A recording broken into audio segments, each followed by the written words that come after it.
Now it's on. No, if he's talking, It's coming through here. but he couldn't hear you. But How- that could. Yeah, good. He can hear me fine. Oh, all right. Well, I didn't know what would have been picking you up. Gary, Brian, I hear you guys. Thank you. But do we hear Rick? Wanna know we got Rick?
Is what it is.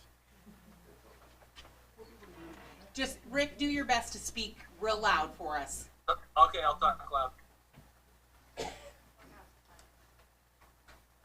Okay, we'll call the meeting to order. Carrie, can we have a roll call? Commissioner Cade, Here? Commissioner Johnson, Here. Commissioner Kelly, Here. Commissioner Oakes is excused today. Commissioner Ertley, Here? Commissioner Schreiber, Here. Commissioner Sloan Buchanan. Here. Okay, we'll stand for the Pledge of Allegiance. I pledge allegiance to the flag of the United States of America and to the republic for which it stands, one nation, under God, indivisible, with liberty and justice for all. Do we have any public or employee comments? None at this time. Okay. The Local 3438 report, Greg?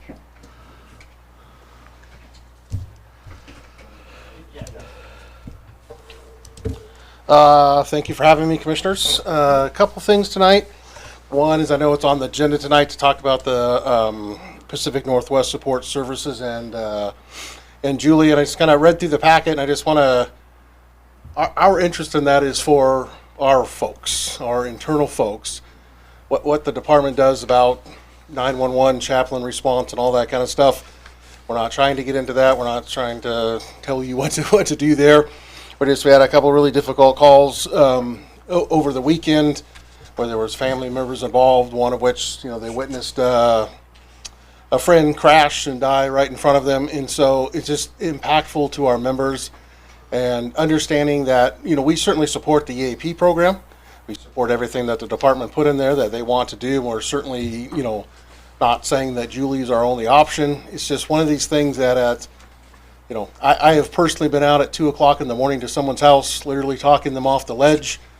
It's access to be able to say right then and there, at 5 o'clock in the morning, we are putting you on an airplane to go get help tomorrow at the time when it needs to happen, right? We can't allow a day or even the next day, right? When we find people in crisis is the time where we need to intervene, get them where they're in that space where they're willing to go to get help. And so that's just all we're asking from Julie. What the department does for chaplaincies, 911 support, what all that kind of stuff. We certainly think that Julie and our team does a fantastic job, but we're not trying to intervene in that. We're just asking to have that support to be able to access her. there's been a little bit of talk about the union pays her, and we do pay her a sum of money every year, but that's, a lot of that is for our folks that have something that maybe isn't work related, a family member. I have certainly, accessed Julie.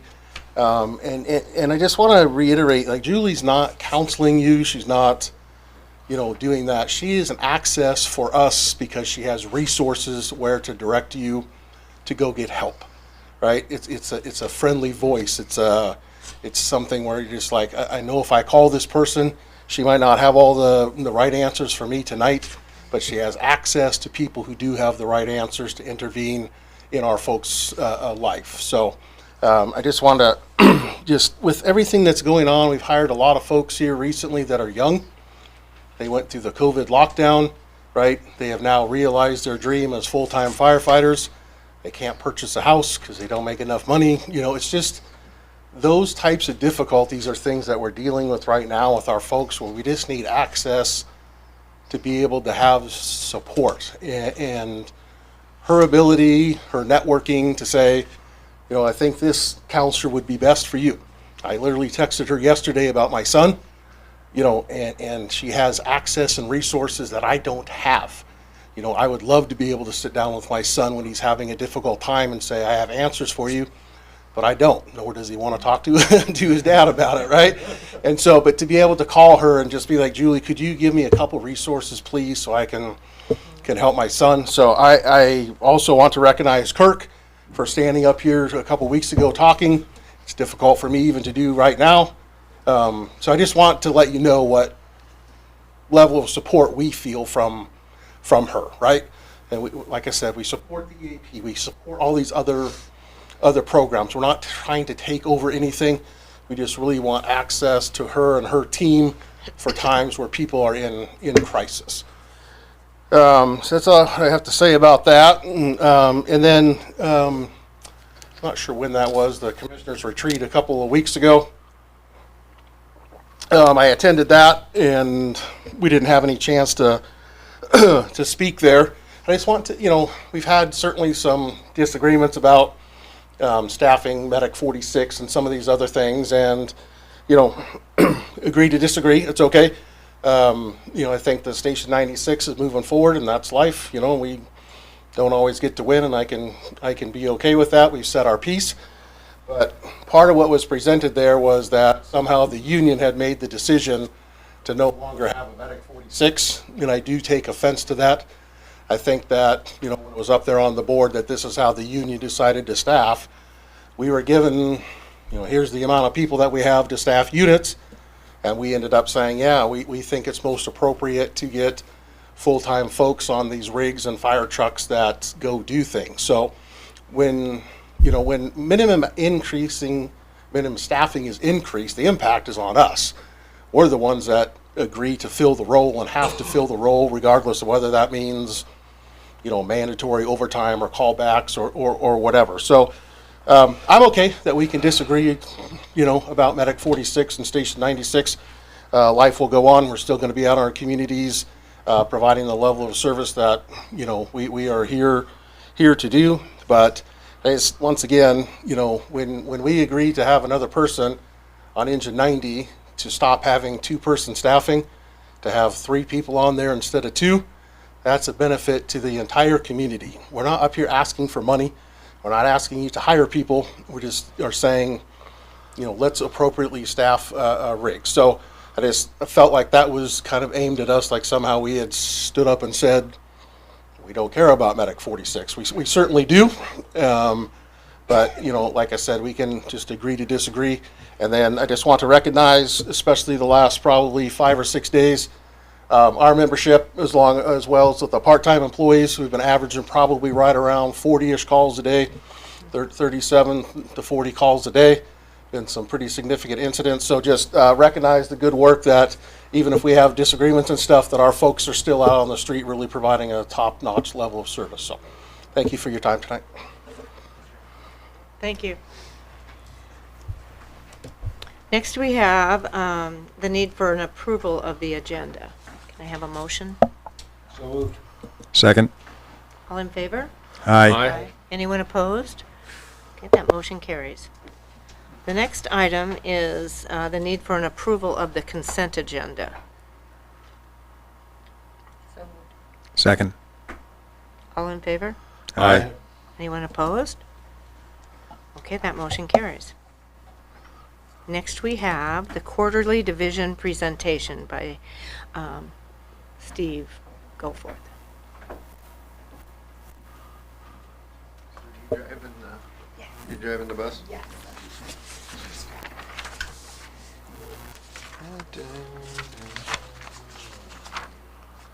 I have some notes here. I'll try not to read off of it, but I get nervous up here. Evening. I'm here to present my second quarter review for community risk reduction. I know there's a lot of things on the agenda, I've been told, so to keep things running along, I've been told to kind of hit some highlights and keep it kind of short so we can keep on time, but also explain the history and of fire prevention and inspections as we know it. So that's going to be a hard task, but I have a lot of literature that I base this off of that I've studied since I'm here and been posed a lot of questions in the city of Arlington. So I have it all. It's all public documents, but I'm just going to hit some highlights. But I hope I can share my experiences in this job and what I think the best practices for fire prevention are moving forward. I have a passion for what I do. I think to understand it a little bit, you have to know my story. I was in Everett Fire Hard in 2003. It was my dream job. Grew up in Everett. I live up here. 2007, I completed paramedic training down in Harborview. That was my other dream to do. I had worked private ambulances and EMT. My dad was a physician. I was going to make it a medic. That was about it. I told him I wanted to be a doctor. He kind of laughed at me, but he was a kind man. So I had my dream job. I was on there about 6 months, and went to I was a medic on Medic 6, and we had a fire on the Casino Row. Somebody had stuffed some paper into a leasing cabinet because they didn't like the rent, and I went in without a mask. It wasn't much smoke, but it was 4 in the morning the day before. I had been skiing with my kids. I started coughing. I never stopped. I thought I had pneumonia. I started coughing up blood. I went in Monday. They said my heart was a problem. I said, "What are you talking about?" Why are you looking at that? So was treated by the Everett Clinic with an ejection fraction of 36. When they were done, it was down to 9. So I ended up down in Harborview. I don't remember much about that. I woke up with a balloon pump that's basically a thumb over the hose that lets it build up pressure and goes like this, so you can't raise more than 30 degrees. My wife's a real hero. They just gave me lots of Ativan. I came out of that with an LVAD, which is a left ventricular assist device, because I had this big baggy lumpy heart that didn't do anything, and I didn't have a pulse. I made it back. I started working. There was a chance for me in prevention. My days on the line were over. The doctor said I would, well, first they didn't think I was going to live, but then they said I wouldn't work, and I would definitely not work in the fire department. So I worked on making it their idea, because that's usually how you have to work with the doctors. I found some guys that had come back on the line and made it. But Everett kept me in their thoughts. They did whatever it did, and the fire service in general made me want to come back because they supported me. They heard I didn't have firewood. My whole shift showed up, and I had a barn full of firewood. They took my kids skiing. They did all these things that were amazing. And to tell you the truth, I'm about a block out of North County's district, but I went to Station 97. They invited me out there to talk about my LVAD, and I came up there with the UW doc, and North County was interested in finding out what do we do with a guy with no pulse and like a machine in his heart. So I never forgot that. So when I did come back, Chief gave me a goal. He said, "You gotta get number 1 on this test. That's the only way we're gonna take you back." Well, I did. Inspector test is kind of a insurance policy. If you get hurt, you have to go to the sick claim and not capable in fire prevention. That's kind of just thought it was a retirement job. There was 7 people on the list before me on previous lists, because people would take the test and not take the job. Well, 7 people stood aside and let me take. Basically, it's a captain's position. So that's where my passion is. They were going to try and keep me a paramedic. I said, I don't care. I want to know fire prevention. If I can do anything, I know the guys and the gals on the road, they're going to handle the rescue. But if I can show them or tell them in some way when they need to slow their roll because there's something bad in there, that's what I want to do. Because these guys they're aggressive, and they're aggressive because they have to. And I do fire investigation, and just we talk about near misses, but I've seen near misses every time. It's like I just see the patterns. It's like another minute. This would have been a complete stuff. So anyway, that's what I've tried to do. I've had some success in it, and I'll show you and compare and contrast what I'm seeing in my two cities with Arlington and Stanwood. So next slide. What is community risk reduction? Our website says it very well. Do you know who wrote that piece? Or did you write it, or Mike? Or anyway, community risk reduction division in North County EMS is a system and process in which actions and services within our community are utilized to prevent injuries, loss of life, loss of property, and damage to the environment. It identifies and prioritizes risks and apply resources in a coordinated manner so that the probability, it's kind of a word salad, but it's taken straight from like a business, from how businesses run. You know, they evaluate, they see where their money needs to go, how can they increase profits, where are we lagging in, what do we do to fix that. So a lot of that comes from same things that work in the business role. Well, this was basically community risk reduction, kind of replaced the traditional term of fire prevention. The reason why is that the fire service saw, or nationally during Nixon's reign, they saw fire as a problem. There was lots of fires. Fire had always been a problem in where humans were as soon as they had it. Lots of things burnt down. Rome, New York, Chicago. They built whole roads as fire breaks because maybe we can keep it from hitting the rest of it. But it was kind of just seen as the cost of doing business. You know, and seeing the deaths in other countries that don't have the same codes, they accept a lot more loss of life. President Nixon created the National Commission on Fire Prevention and Control.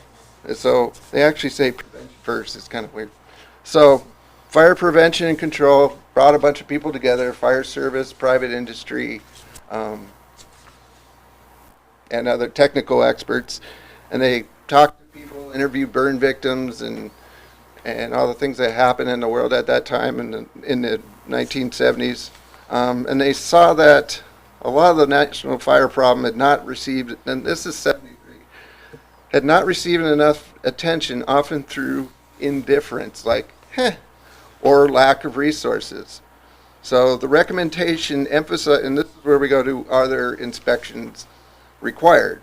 And this is from the original deal.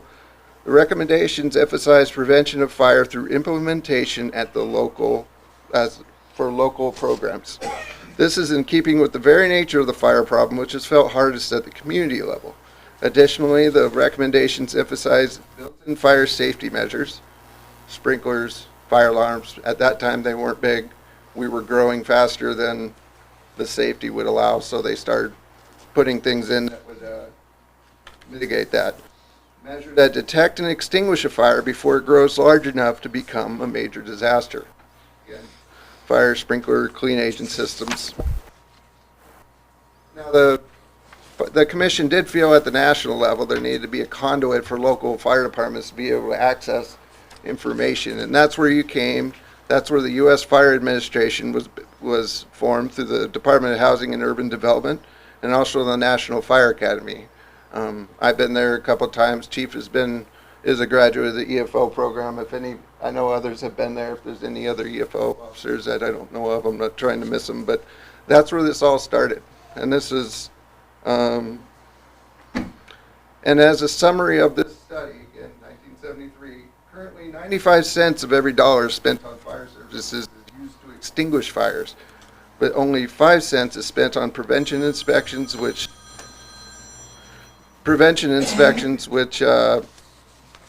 through prevention you can lower the incidence of fire, and you also might lower the cost of suppression. This was before anything was done. They said all this money goes to the big red fire trucks, not enough on prevention.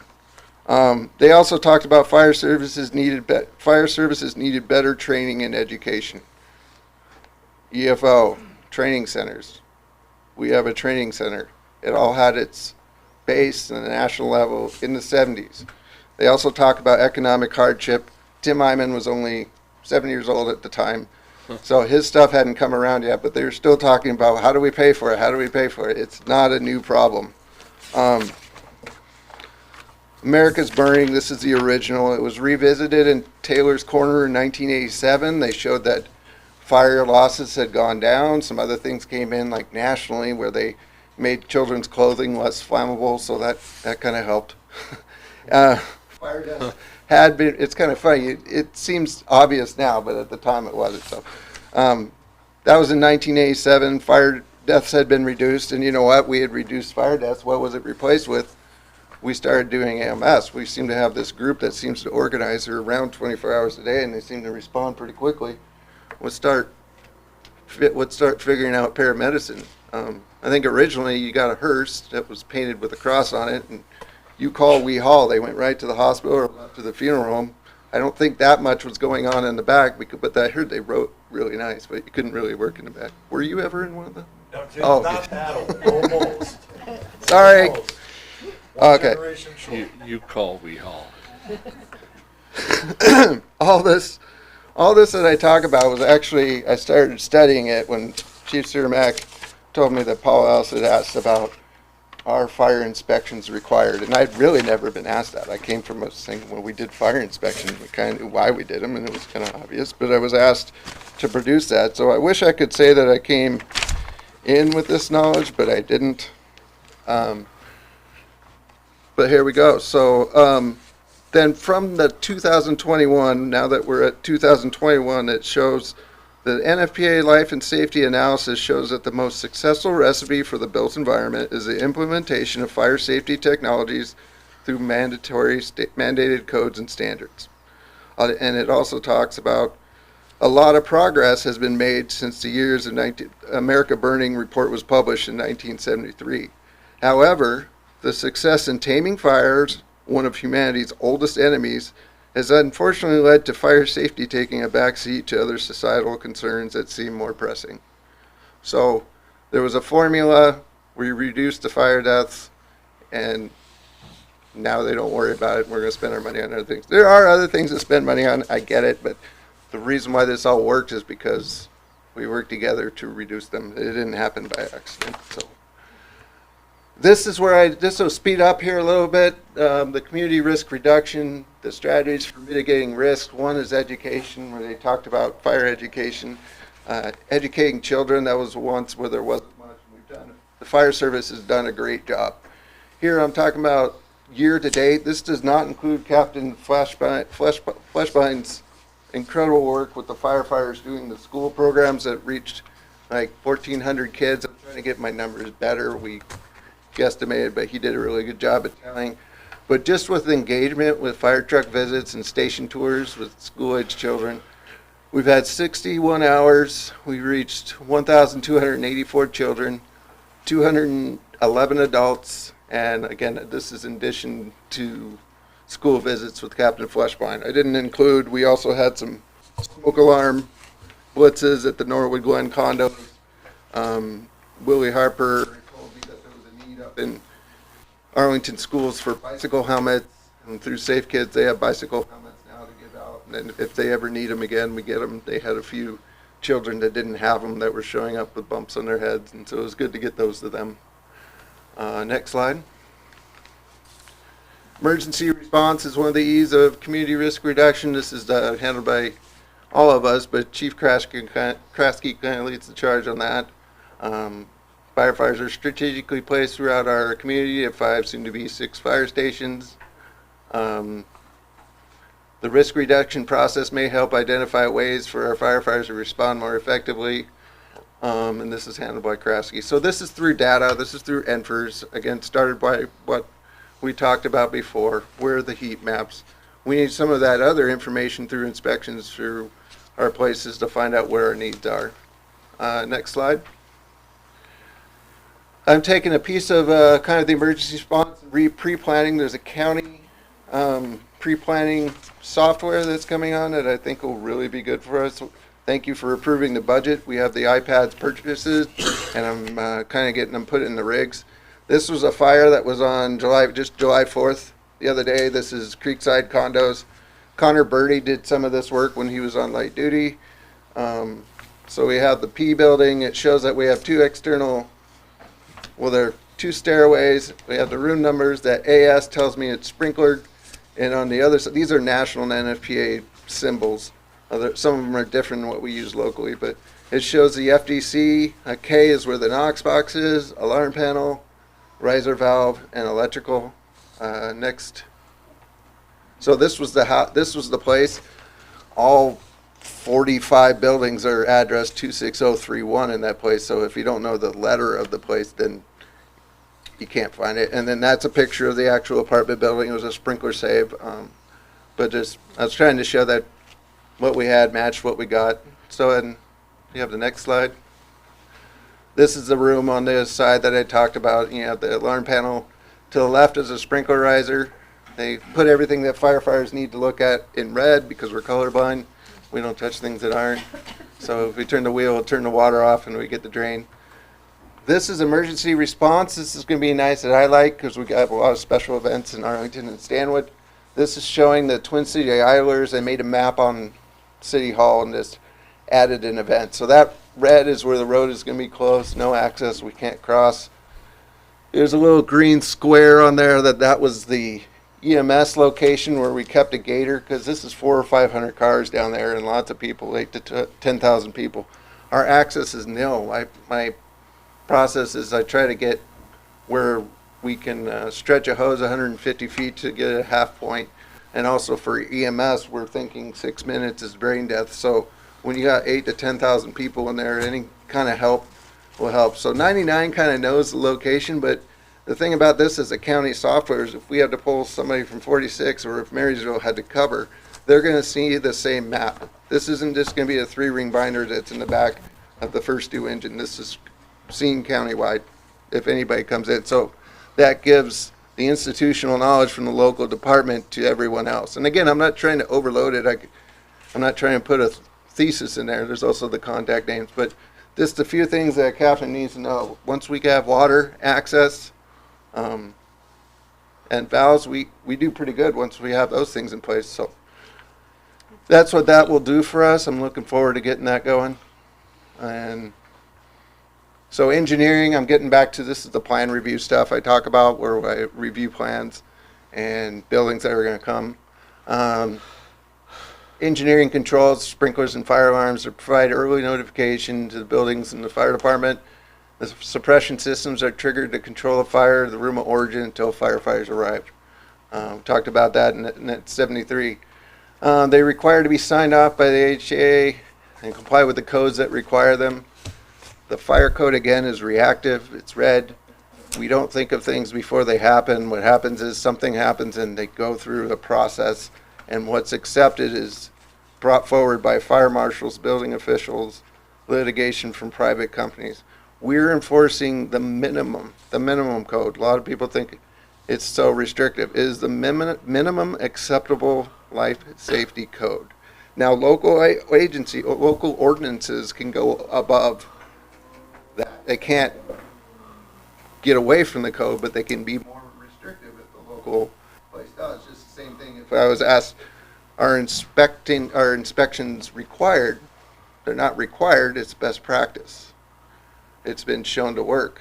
There's economic incentive for CRR that you can save money on your insurance. I tried to pose that to the previous administration. I was told we don't care about WSRB because everybody has State Farm and we don't care about ratings. So I didn't have much of a discussion to have after that. I didn't really feel like they wanted me on that side, and I was trying to be politically correct and spent more time over in Stanwood where I involved in the team. I've been able to reduce the sprinkler ordinance from, it was just at straight code and now it's at 8. We're starting to catch up to the other places around us. I haven't been involved in much of that over in the Arlington side. The building receives a certificate of occupancy from the building official, Stanwood, and Stanwood, it's both of us. Basically in Arlington, I'm an inspector, and whether I'm present at the inspections or finals determined on the workload of the Arlington building official. I know there's been talk that that's not that they're not aware that that's the case, but I work with Kevin Olander. He's a great building official. We've said on many times if we could just work together, we get a lot done. I know fire, he knows building. I don't know what's behind the walls. I just called him today about a call we had with an overheated electrical or something in a daycare, and I said, hey, Kevin, what do you think about this? And I'll check the panel and stuff behind might get fixed. And so I called Bob and said, next time you have one of those calls. We didn't find anything at the daycare, but I just called Kevin because I know how much he knows about construction and building, and he's happy to give me that information. I was able to call Captain Bean back and said, hey, you might want to try this. So I would say on this side, best practices are being followed. Arlington side, we have work to do. Next slide. Okay, once the building, and another piece is like once the building is done, the building official is kind of done. So that they really want to get the building built, get the permits, and it's a beautiful building. It's built up to code. We've inspected it, and it's ready. But once it's done, it's the fire department's job to maintain it. I receive the reports on the sprinkler system that has been commissioned, but then I get the reports if something's missing or if they've moved ahead or if they've not had something done. And then I look at it and I said, yeah, you have to fix it. Also through inspections, where all the exiting and travel distances and everything are based on that certificate of occupancy condition. When they change from that, that's what we try to do with inspections, to see this is not the same case. Like you go in there and they put a new room in and they built a wall and a ceiling, but there's sprinklers above it. So now there's a whole area here that doesn't get wet because they built a room. Well, the sprinkler system is designed to have all of them work. So if that fire grows and then comes out of that, the sprinkler system's not going to work because it's bigger than it was the design fire that they created to be controlled by 4 or less sprinklers. Also, if the sprinklers are too close, there's a lot of science to it, but we test it. I'm trained on it. Kevin knows that pretty well, but we're out there after the building's done. When we find conditions that are outside of what it was signed off on, I can, as a safety thing, say, hey, you have a violation. You need to go back to the building department and get a permit. And then when they get a permit, it's reviewed by electrical and everybody to get it back into that original condition that it was signed off to be. Now, if somebody moves into, I just had this, it's in the memo place. We have so much marijuana. This guy had an extraction place and he was in a warehouse. And I just found out yesterday. And with the extraction process for marijuana, they used the propane the propane would ruin the taste of the bud, so that can't work. So they don't put mercaptan in it. So it's unodorized propane. So we won't know if it's leaking. Well, there's 500 pounds of propane in what looks like a business place. He goes, well, we didn't have to do this over here. I just picked up all this stuff and came over and put it here. And the state says I just need the fire department to sign off. So he called me. He said, well, the building guy says I have to go do all this stuff. I just need you to sign here. I was like, well, that's not really how it works. I stopped by the building department. I was like, yeah, usually that's a mom said no, ask dad kind of situation. I seem to work just fine with Kevin and the permit techs. I went and got the information. I went and go talk to the guy. I said, you need to get permits. I'm not signing anything. So that's how the system's supposed to work. If we were allowed to do that more, that would be great. I said I'd get that. Okay, no, that's okay. So this is where I talk about how I was successful. It's the first time, one time I said, this is the 101 East Marine View Drive fire. It used to be Crown Distributing with the Blunts. It used to be a Budweiser warehouse. And before that, it was the Weyerhaeuser in the north end that had the big smokestack. It's changed hands a bunch of times. It was vacant for a while. We had some bad actors in there that started a kind of a recycling thing where they were chewing up mattresses and wood and nails, and the nail would trip, the chipper would start a fire, and they were constantly having little fires they wouldn't call us about. Well, our guys had gone down there 4 or 5 times, and they just went in and put it out. On a Thursday, I got down there, I wanted to talk to something, and the guy's spraying the water again. I go, what the hell? He goes, oh, I had a little fire I wanted you to look at. I was like, what the hell are you doing? And so half the part of the sprinkler system is turned off because the heads went out. So I said, okay, you're on fire watch. and I'm organized through the city. Everybody knows. You need to be on fire watch. That means you're here watching that there's no fire. Well, he thought Lombardi's was a good place for fire watch. So Sunday morning, I sent a memo to the crews. I use a little bit of humor because sometimes I do that because it's really hard to get somebody to read a fire prevention manual because it gets kind of dry. I start talking, people fall asleep. They listened. It was kind of weird. So Sunday morning, it starts again. They start going down there. The first company that goes in is an acting captain, an acting driver, and Sean Dickinson. I worked on Aid 2 with him. He was a pipeman for life. He just retired. They're coming down the hill, and they actually talked about it. They're like, I didn't go for it. I didn't find this out till later that night. But they went down there, so they paused. All they did was pause. They broke the chain. They're like, wait a second, something's weird. This whole big area, I took fire dynamics in the compartment, but they could see all the way through it. And then within 2 minutes, it banked down and fire was blowing out the side. They reversed the ladder and the engine because they were going to get scorched.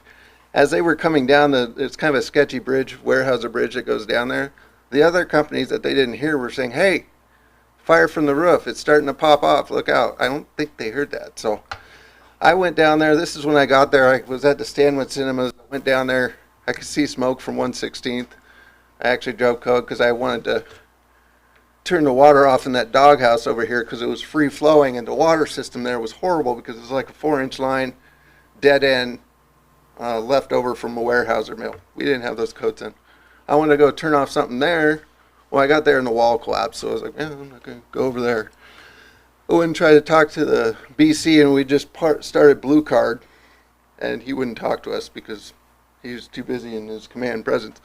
So I spent the rest of the time on the other side of the building, and I would say I led a tender strike team in Everett, which I don't think has ever happened before, and Tender 60 came up, and we stood around for days. I mean, the bulldozer put it out. So over here is a building in Everett, in Arlington, that was having water problems too. They had sprinkler activations. Can you hit play real quick?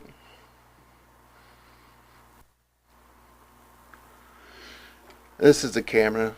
So that oven right there, those are rocket parts you're not supposed to see, but it goes into this autoclave, and there's a drip pan below, but it looks like maybe somebody threw a rag in there or accidentally left a rag and the process went, and a fire started.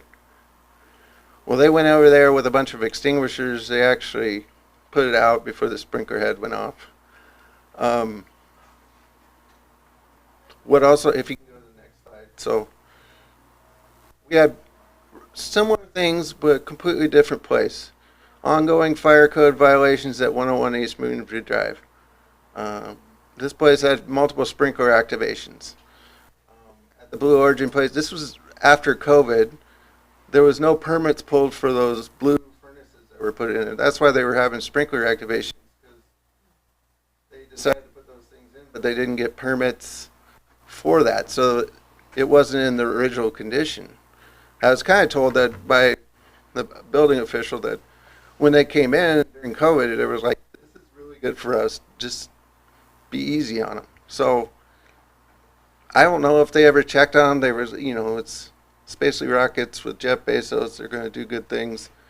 Well, they didn't get a permit for some of the other stuff, but these guys are pushing the edge of the envelope of space flight. So these are mad scientists. They're not regulators. So all those people are gone now and been replaced with other ones.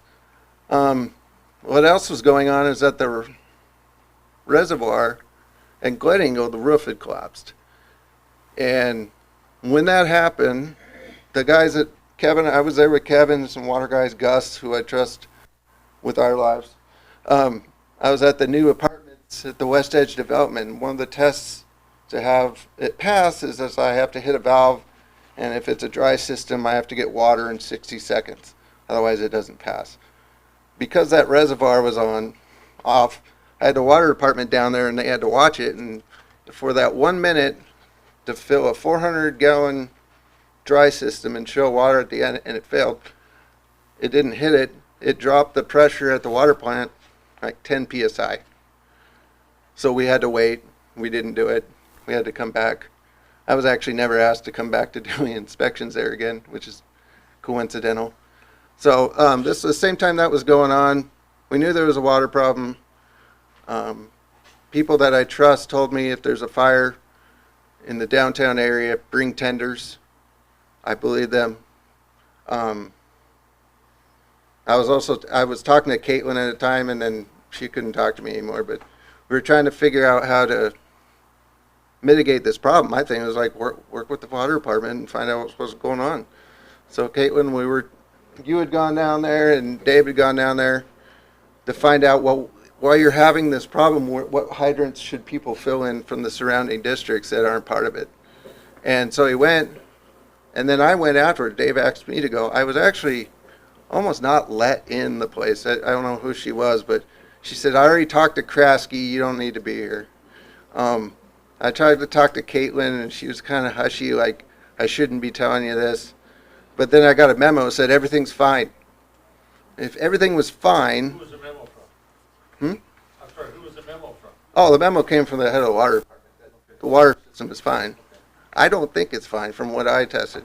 What I would have is if we wanted to see it was fine, we would go out there with a fire truck and start spraying as much water as we could and see if it could sustain the system. Before I was told, we'll be okay at night if you just wait a minute and we go down and turn some valves. I talked to, Wayne's brother-in-law who watches the gauges there, says there's not enough water in this place for the development that's going on. He was always saying that. So as the people at the street would tell me things, but as I got higher, I was told to go away and then just given memos. Maybe it's more I'm supposed to say, but that's why I have the Tourette's problem. This is why I jump up and down a little bit, because I think about 101 East Marine Drive, and those guys almost went in. I don't think I included the part at that place in Arlington. EJ and his crew stretched at 2.5 as quick as I can freaking believe it, 195 feet into that building. And I don't know if they would have gotten water. Luckily, they put the fire out.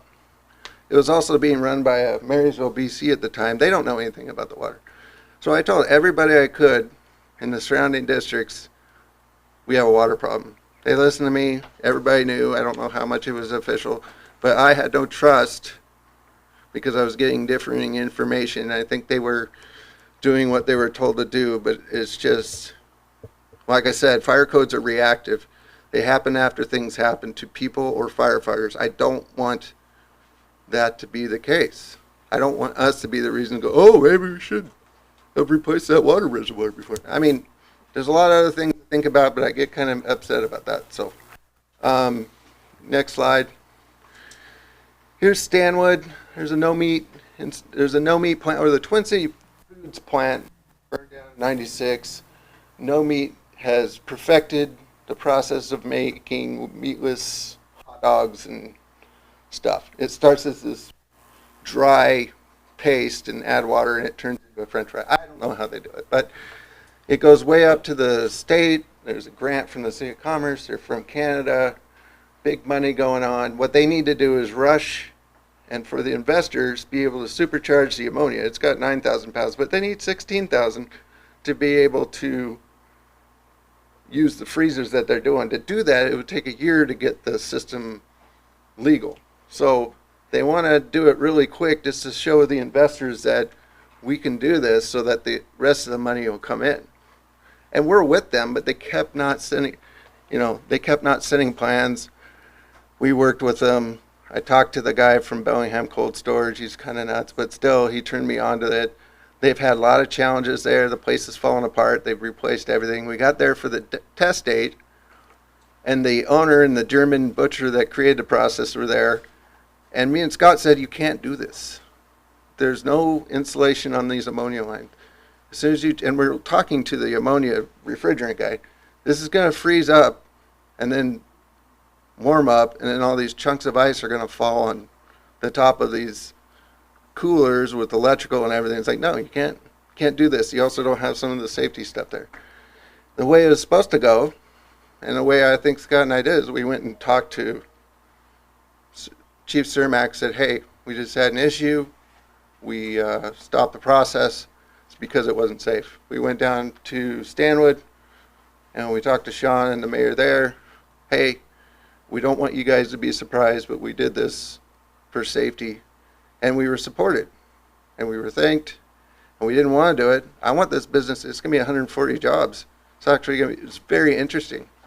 But it has to be safe. But in that city, I felt comfortable doing what I did because we're involved in part of the team. So next, this is kind of a picture of this little, is there a play on there? Or am I just showing you a? So this is a CO2 fryer, cooker, deep fryer machine with a whole ton of oil in there. And so it goes through there. There's all these stops on it. And it goes into this grinder and into a freezer. And it's got a room the size of a football field. Never seen anything like it. Really cool. I want them to do it, but they have to do it safely.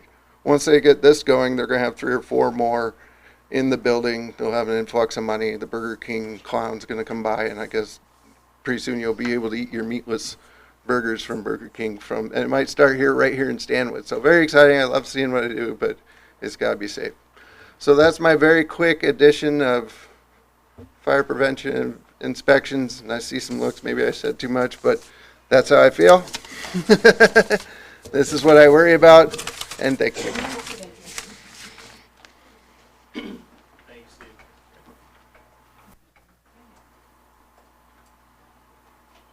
Do we have any unfinished business?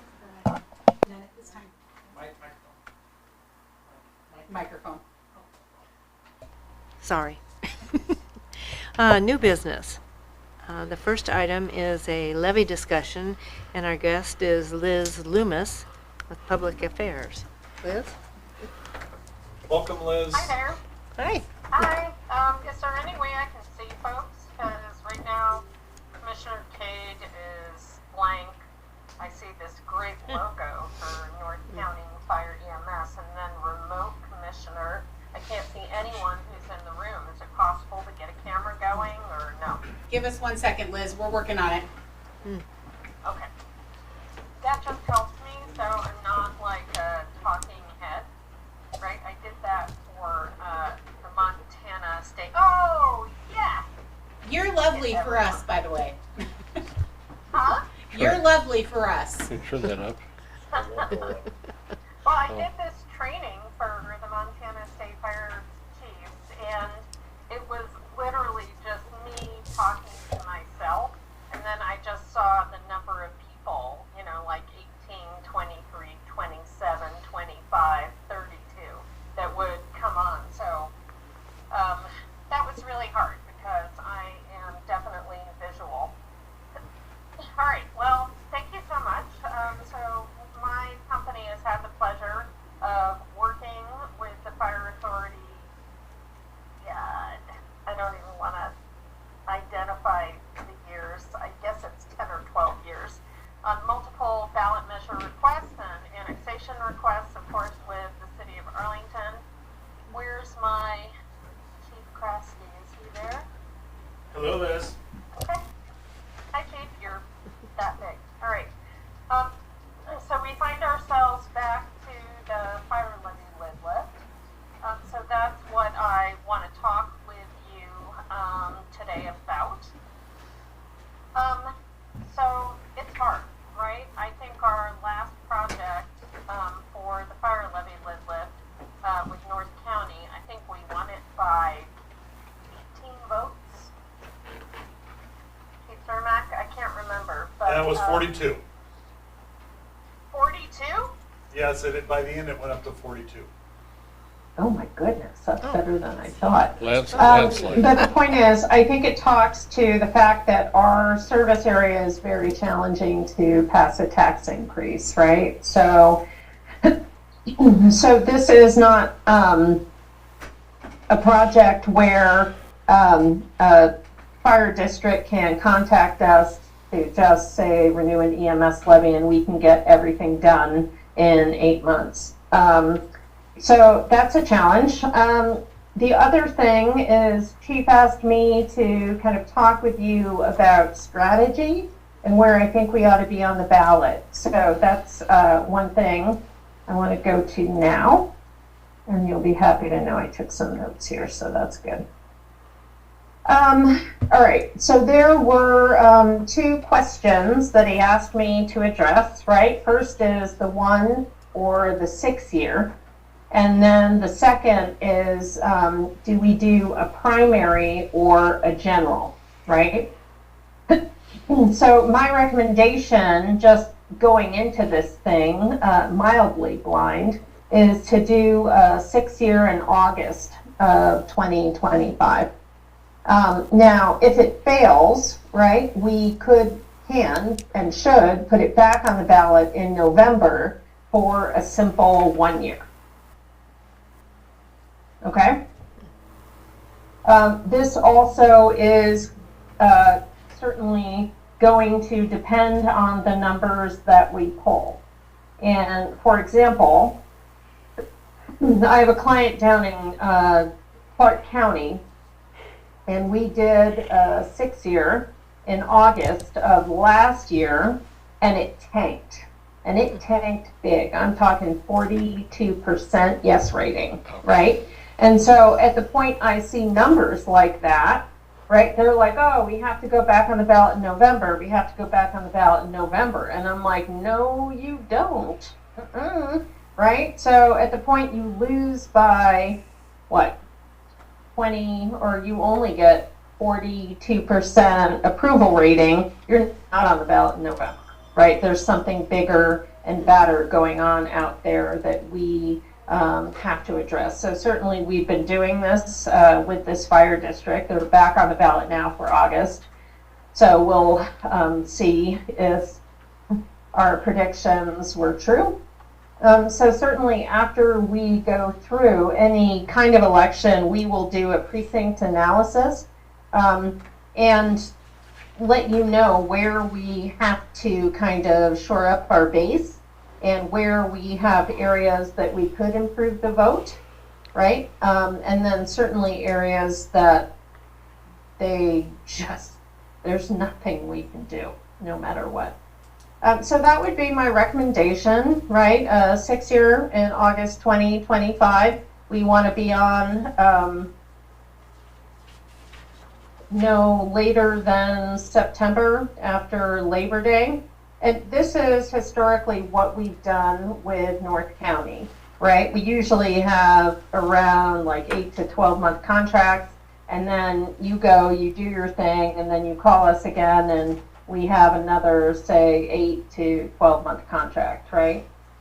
So that's really what we want. And I don't just want 8 months this time. I feel like a fire levy lid lift for our area, considering everything that has been going on with inflation and that kind of thing. I feel like we need those extra 4 months to kind of set the groundwork, right?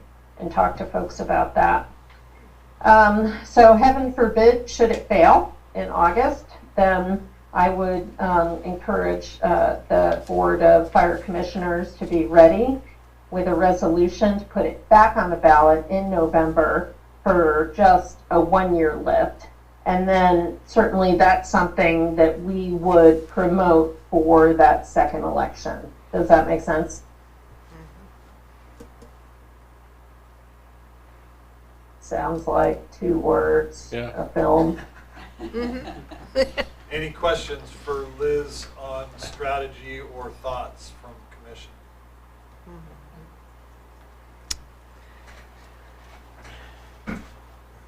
No? This is too easy, John. Yeah.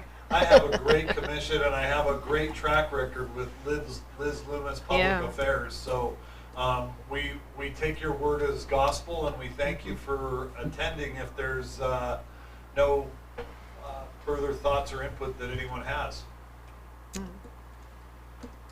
God, this is the best call I've had in about 2 months. I'm not going to lie about that. It sounds like a reasonable plan, I think. Is that Marilyn? It is. Hi.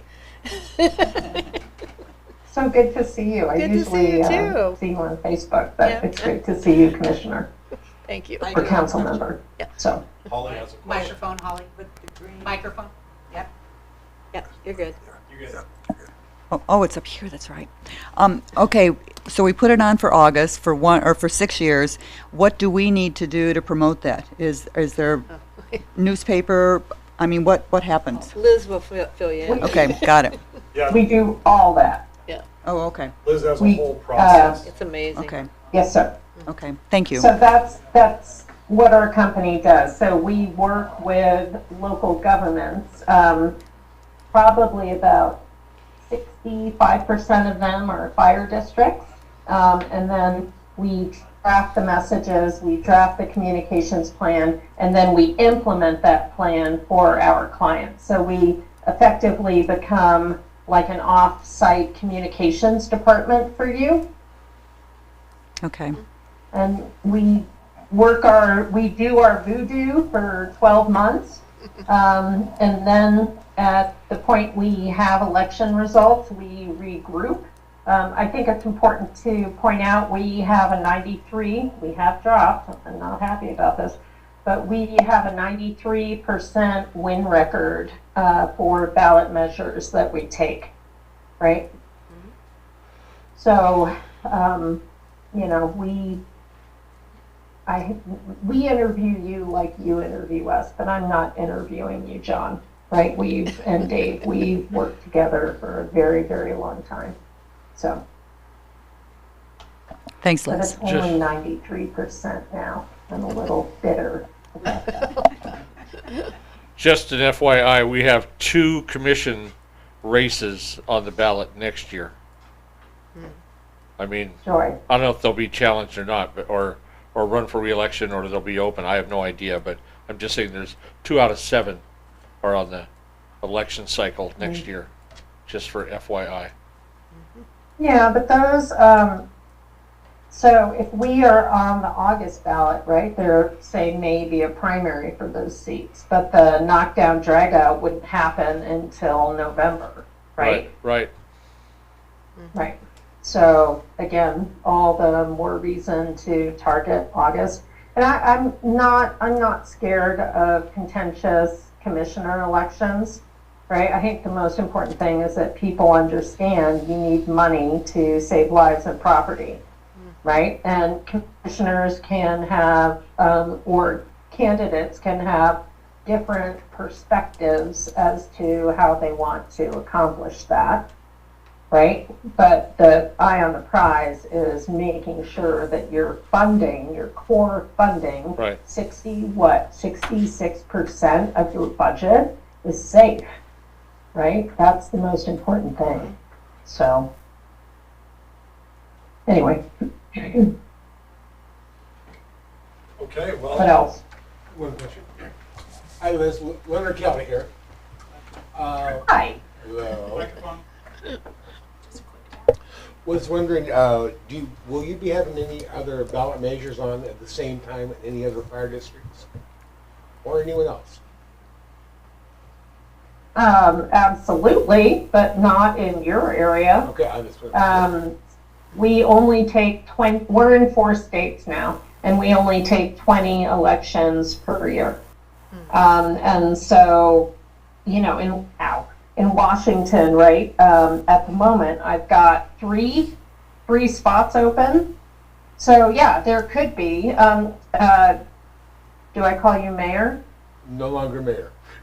Call him Oh, commissioner. Okay, well, the Honorable Mr. Kelly, right? So we are we would not take a project that conflicted with North County. Does that make sense? So the first person who, and we have not, and in the interest of disclosure, we have not been approached by anyone else in your area of Snohomish County to run a ballot measure for them. And between you and me, what I know about the different fire districts there, I wouldn't run a ballot measure for them.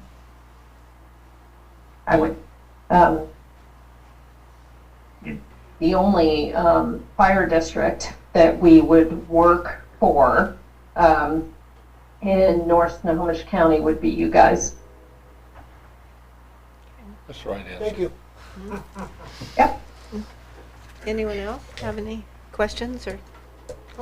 So I guess thank you, Liz, and thank and you. we appreciate you spending your time with us. You're welcome to stay or log off, but at any rate, I guess moving forward, what we'll need to do is come back from our staff to you guys with a proposal to move forward Yeah. with the contract and start in September if that's the direction the board chooses. So Right after Labor Day. And thank you, Chief. I spent 10 years doing city council meetings, right? So I deeply respect and appreciate your invite to stay on, but I'm hanging up. Great, thank you. Thank you. Thank you so much. Nice to see folks. Bye. Bye. Okay, the next item is the 2024 non-represented employee pay scale.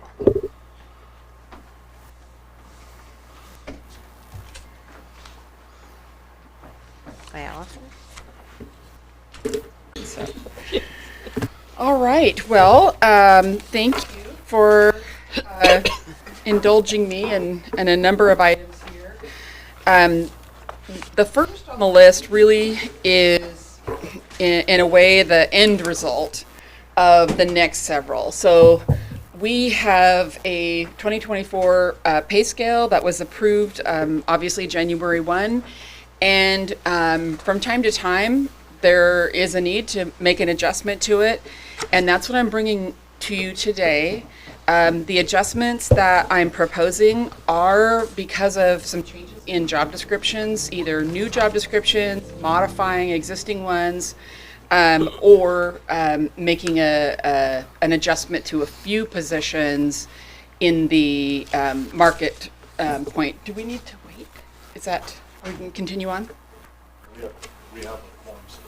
Okay, I just want to make sure that I didn't need to stop talking now. Oh, it's okay. Yeah, we're good? Okay, perfect.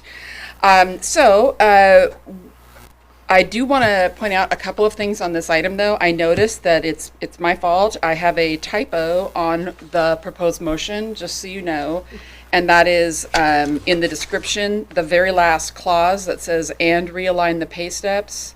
Of the finance and HR director. That was something that we considered, and after working with the compensation committee, that we're not going to do that. So I just want to make sure that you're aware of that. It's not on the actual attachments in the proposed documents, but it was an inadvertent oversight on that. So I apologize.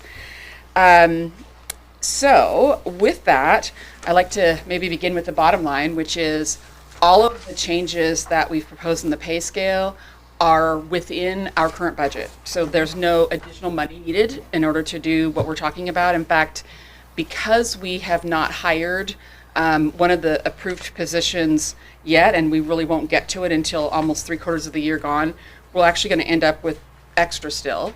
So we won't even be spending all of that in 2024. It will impact the budget in 2025. So making adjustments to people's base pay now is obviously going to have an impact later. So that's going to be a pretty low number there. It's approximately $40,000. It's not huge, but just to be aware, there are some financial impacts, but none for 2024 overall. All right, so with that, I'm going to just share a couple of quick items, bullet points here, and then I'll share with you the motion that I'd like you to approve if you would consider that. We talked about the market adjustments. In 2023, we did a pay study for the non-represented employees, and as a result of that, a number of positions were aligned to market.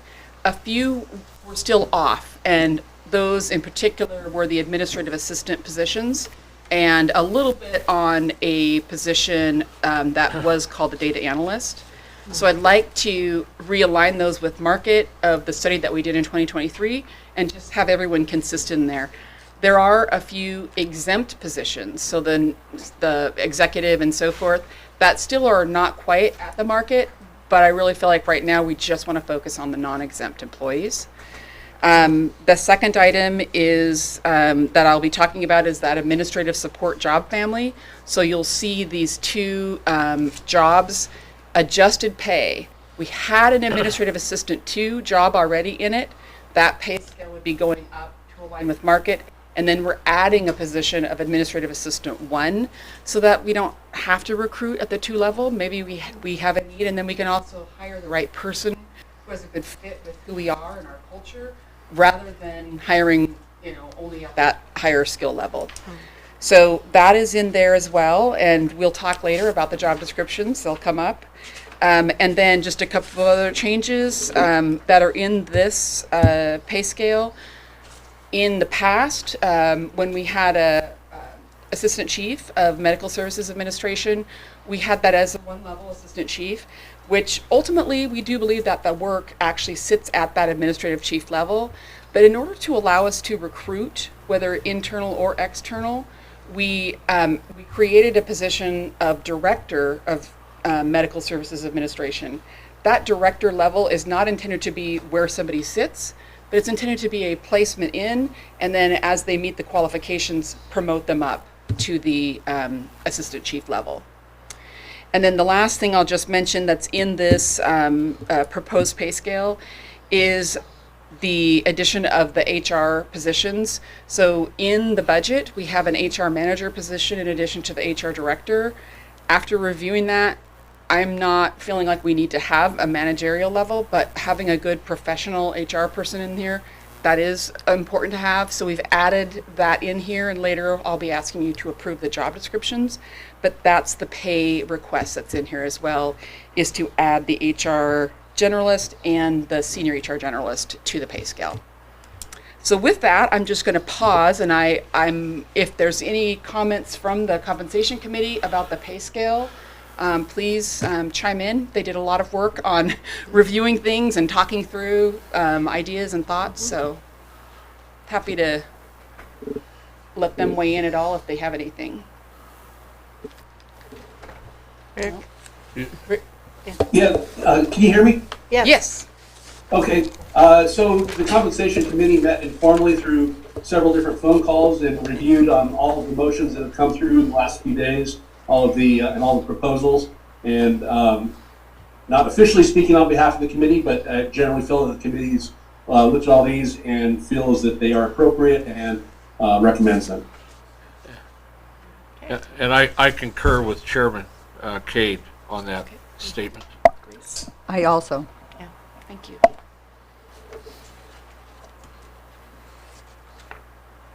Okay. Thank you. If you have more questions, I'm happy to answer them on the pay scale. If not, I do have Motion for the first one. recommended motion. Yeah. I would ask you to possibly consider a slight change to that, and that is perhaps instead of it being a motion to approve the pay scale, to consider having it approve the pay scale in substantially the form as, because I am a stickler and I noticed that there's a word change that is not consistent. So the title of one job I had in one thing is slightly different than the other. So if you're willing to do that, I'm happy to make a slight change and do any typo corrections to the document before it gets finalized. So the motion would be, and Carrie, I don't know if you need this, my recommendation would be that the motion is amended to say, motion to approve the 2024 pay scale for non-represented employees effective July 10th, 2024 in substantially the form presented, and then fill in the blank. So in substantially the form presented. Do we have a motion for? So move on Okay. what was just recommended. Yeah. Yeah, I'm not gonna restate that, but But you have to I'll say. second. Okay. All in favor? Aye. Anyone opposed? That motion carries. Thank you. I think that was okay. She stated it. Well, no, it's okay to do it that way. It's just, yeah. Okay. All right. So the next item to talk to you about is, and again, I think I can hopefully go quicker, and I believe that the compensation committee has already weighed in on them. The next item is the job descriptions that are really either a new job description or amending job descriptions for the administrative support family. Sometimes we don't necessarily call them the administrative support family, but I'm hoping that one of the big takeaways of this is that with re-looking at how the administrative support team works, so the administrative assistants 1 and 2, but also the changes to focus in one on doing the core work of administrative support across the organization, but also focusing on that process and continuous improvement in that side. And then the other position really building off of, and Teresa's not in here, but Teresa Ramey is currently our data analyst and executive secretary. Oh, there she is. Hello. And taking her knowledge and skill set and allowing her to apply that to other systems as well, to really build out our use of technology. And that is one of our strategic items, is to leverage technology wherever we can. So this is really focused on shifting around these resources and being able to really build that strength across the organization. I won't mention any names, but some people in this room love to do work like entering things in and having separate spreadsheets and, running reports manually. And I am excited to say that some of the people who might be sitting in this area will get to rely on a really good, solid team of administrative support folks to start building out that skill set and taking away some of that extra work from them, that they can focus on what we really want them to do, which is protect life, protect property, and do the chief and other level work that they have to do. So any questions at all on these job descriptions or the proposed changes for that before Any questions? No? Okay. Would someone like to make the motion? As long as I have the right one here. Okay. I move to approve the job description for Business Process Coordinator, Administrative Assistant 1, and Administrative Assistant 2, superseding all previous versions, and direct the Human Resources Director to assign existing administrative support personnel. Do we have a second? Second. All in favor? Aye. Anyone opposed? Okay, that motion carries. Thank you. Okay. The next is the Human Resources job family. These are new job descriptions. They don't exist already. And these are really focused in, as I talked about in the pay scale, these are focused in on that professional level of support. Similar to the medical services administration position, having 2 levels, either a generalist or a senior, allows us to recruit both and then find the person that best fits who we are and what our vision is and our values, even if they may be a lower level skill set or a higher level skill set. Get them in, and then when they're ready, because they meet the qualifications, we could promote them if they started out at the lower level. So ultimately, we want that senior level, but we would have an opening to be able to hire somebody with a little less experience, and obviously at a lower pay rate. So that's why we have 2. And I think the descriptions kind of speak for themselves. And the idea would be that we would recruit for these as soon as, Carrie and I would work on them tomorrow to get the postings ready and really get going and start that recruitment and get somebody in pretty quickly. Yes. Question on the recommended motion. Last line, there's 3 lines here, the second page. And it says, and hire an HR generalist or senior HR generalist. Is that or supposed to be by itself, or should it be and or? It would be or, because we're only going to have 1 FTE. Okay, all right. That's I just wanted to clarify that for the record. Yes. Okay, fine. Okay. So now are we ready for a motion? I believe we are, if there's no other Okay, questions.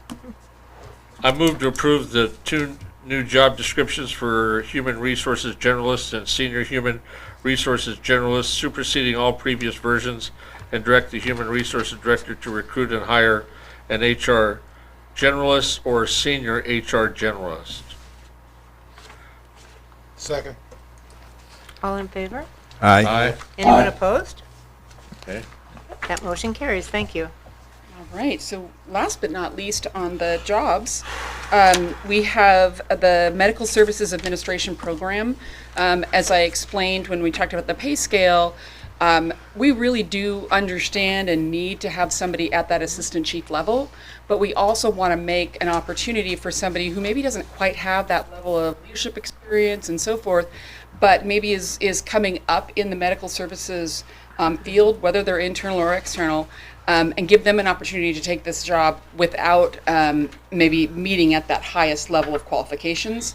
So the idea, again, would be post both of them at the same time, the director level and the assistant chief level, and then depending on the qualifications of the individual selected, place them where their qualifications are. If it is at the director level, then over time, as they meet the requirements, then they would promote up as an inline progression to the assistant chief. So we're not proposing at all that we wouldn't have an assistant chief. We do believe it needs there, but this would just be a promotional path to get us there when we find that right person.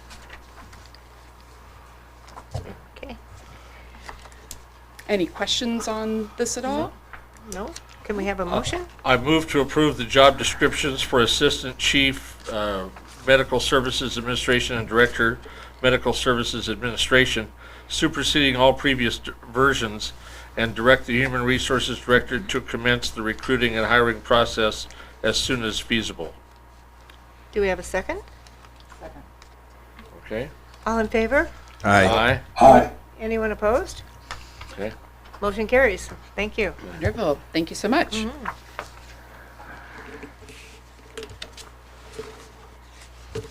Okay, shall I move forward? Switch files here. All righty. So, the next item is to really report back my recommendations to you on the discussion that came up both from the IAFF at the meeting on June 26th and at the board retreat on the 27th. I might have got those dates wrong. 26th, 27th, I believe is correct, yes.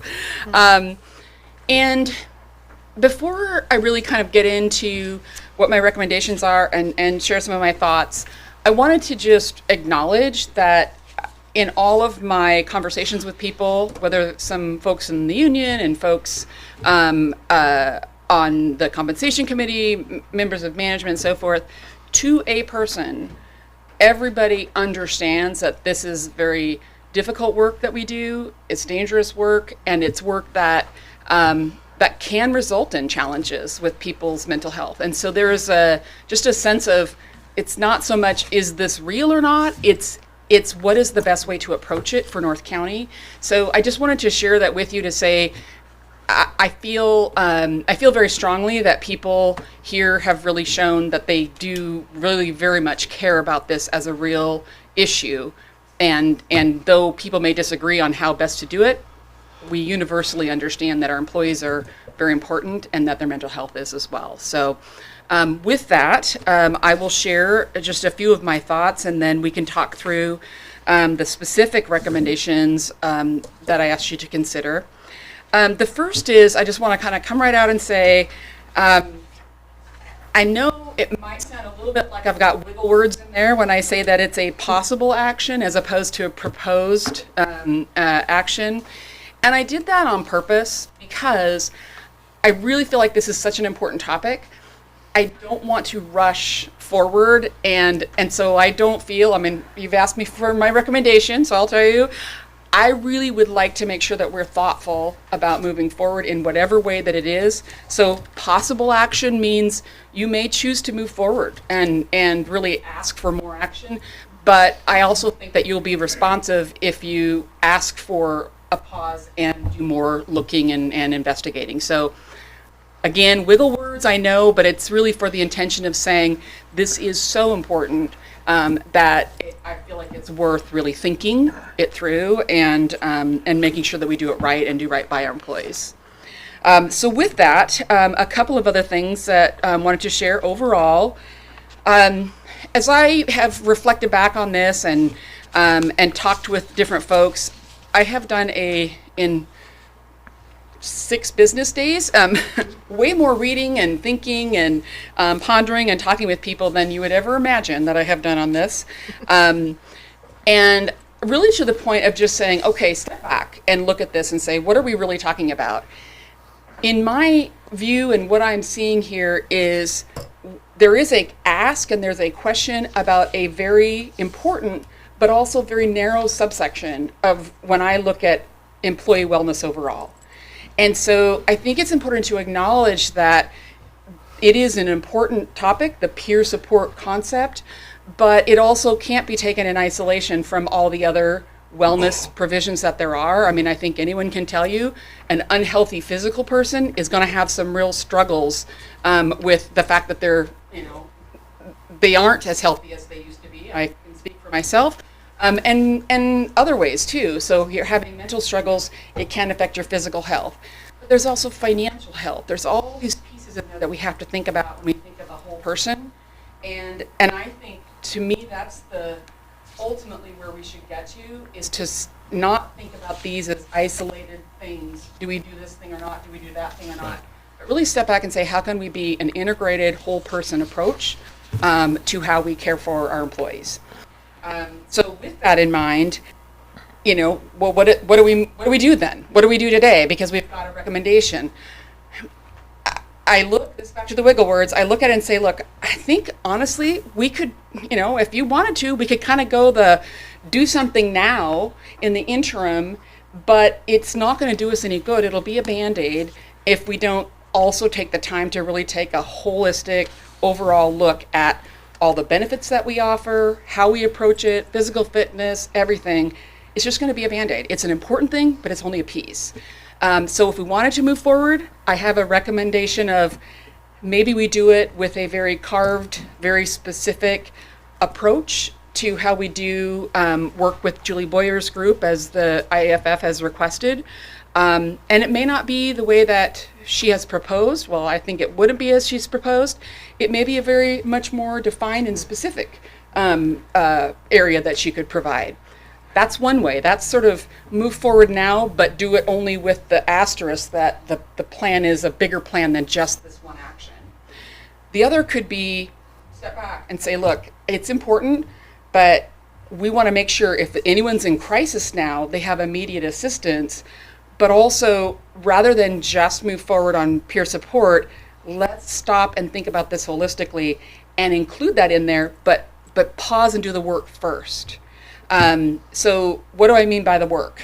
There's one last piece, and I've mentioned it in some of the proposals, and that is, we're an organization that has employees represented by a union. And I have a very deep respect for the relationship that means. And you'll hear me outside of commission meetings, I talk about, hang on, we need to do things right by the union. We have a contractual agreement with them, so we're going to respect that process. And so in that spirit, I want to just say, look, we've got collective bargaining going on right now. We have topics that fall right into wellness and well-being and health and these types of benefits. So is it the right time to come to an agreement on something if we're talking about it? That's one piece I think is just an important thing to bring up for you all, is we have to look at it in that context. The second thing is, and I wasn't here for it, so I'm only speaking from as a newbie coming in and looking at it.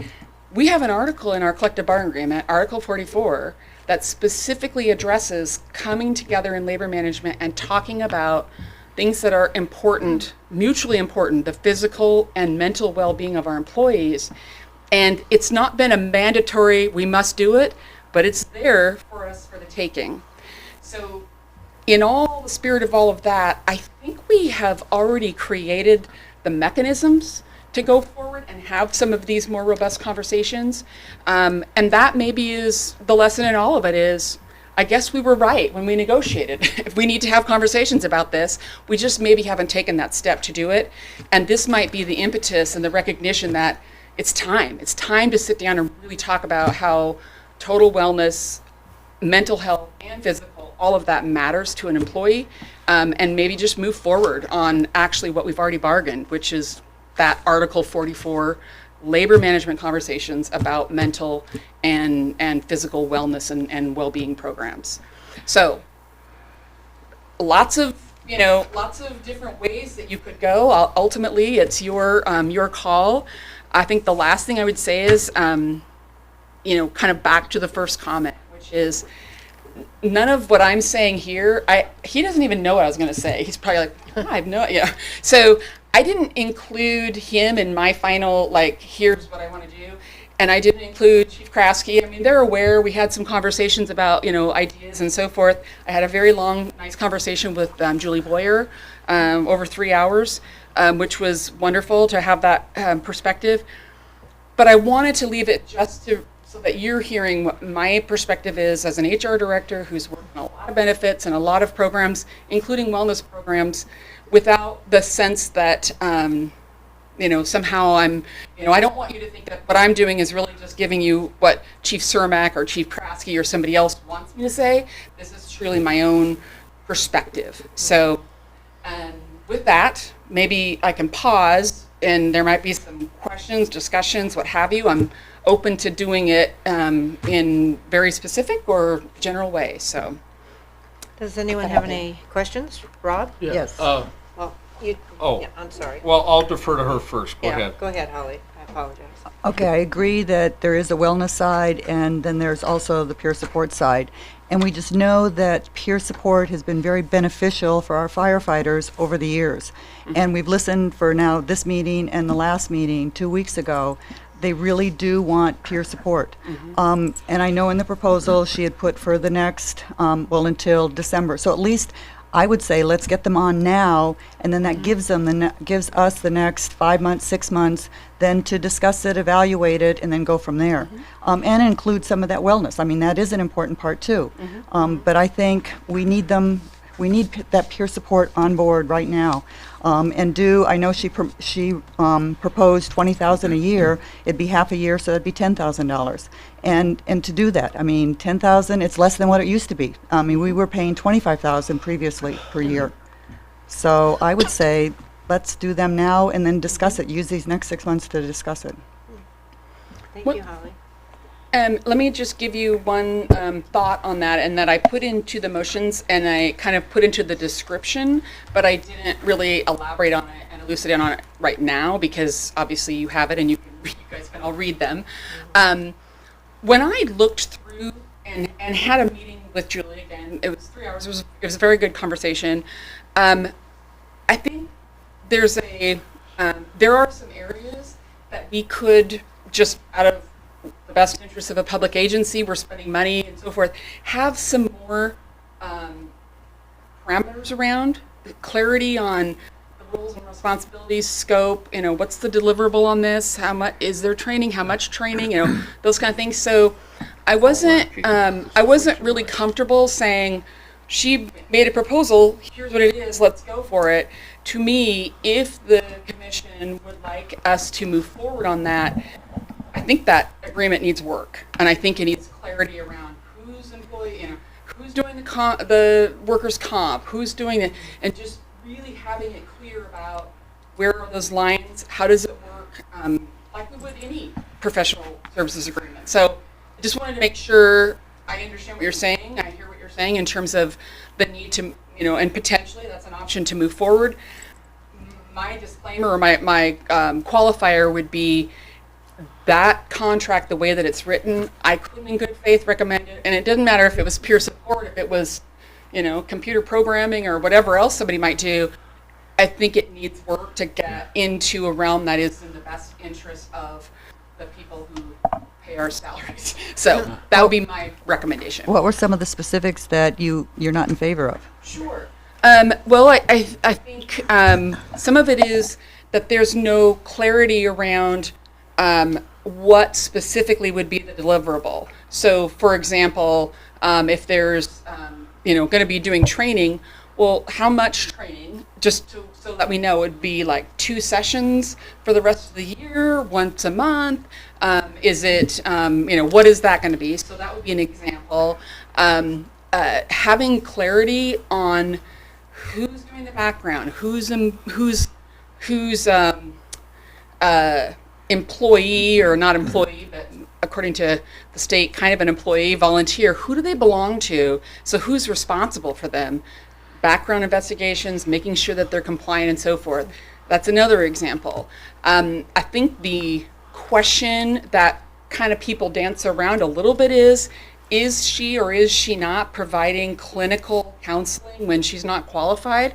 I think you can make clear language in there that says, here's the line, we don't go outside of that. So those would be examples of if it's the will of the board to move forward, I would suggest we be super clear about those things and make sure that everybody's on the same page for her sake as well, right? She wants to do the right thing, and meet what we want, because obviously she would be interested in continuing the relationship. So she'll want to do that. Now we just need to all get on the same page with what those, parameters are and what will work for her.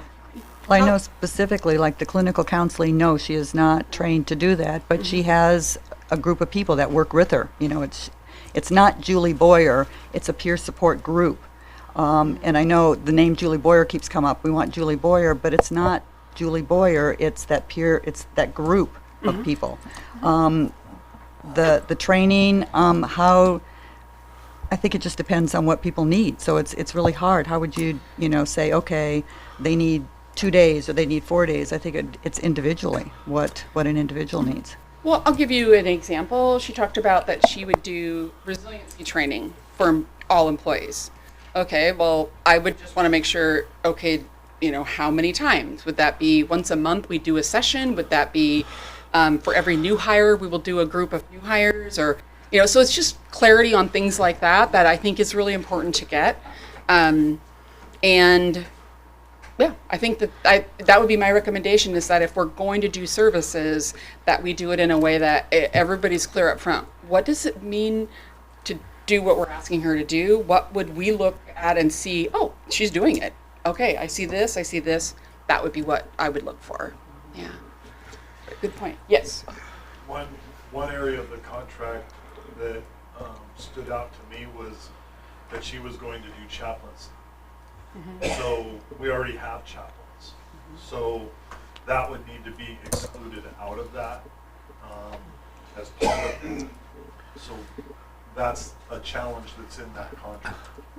As written. Yeah. How long? Question. I just have a quick one. Sure. How long would it take to go through all of this redoing of her description?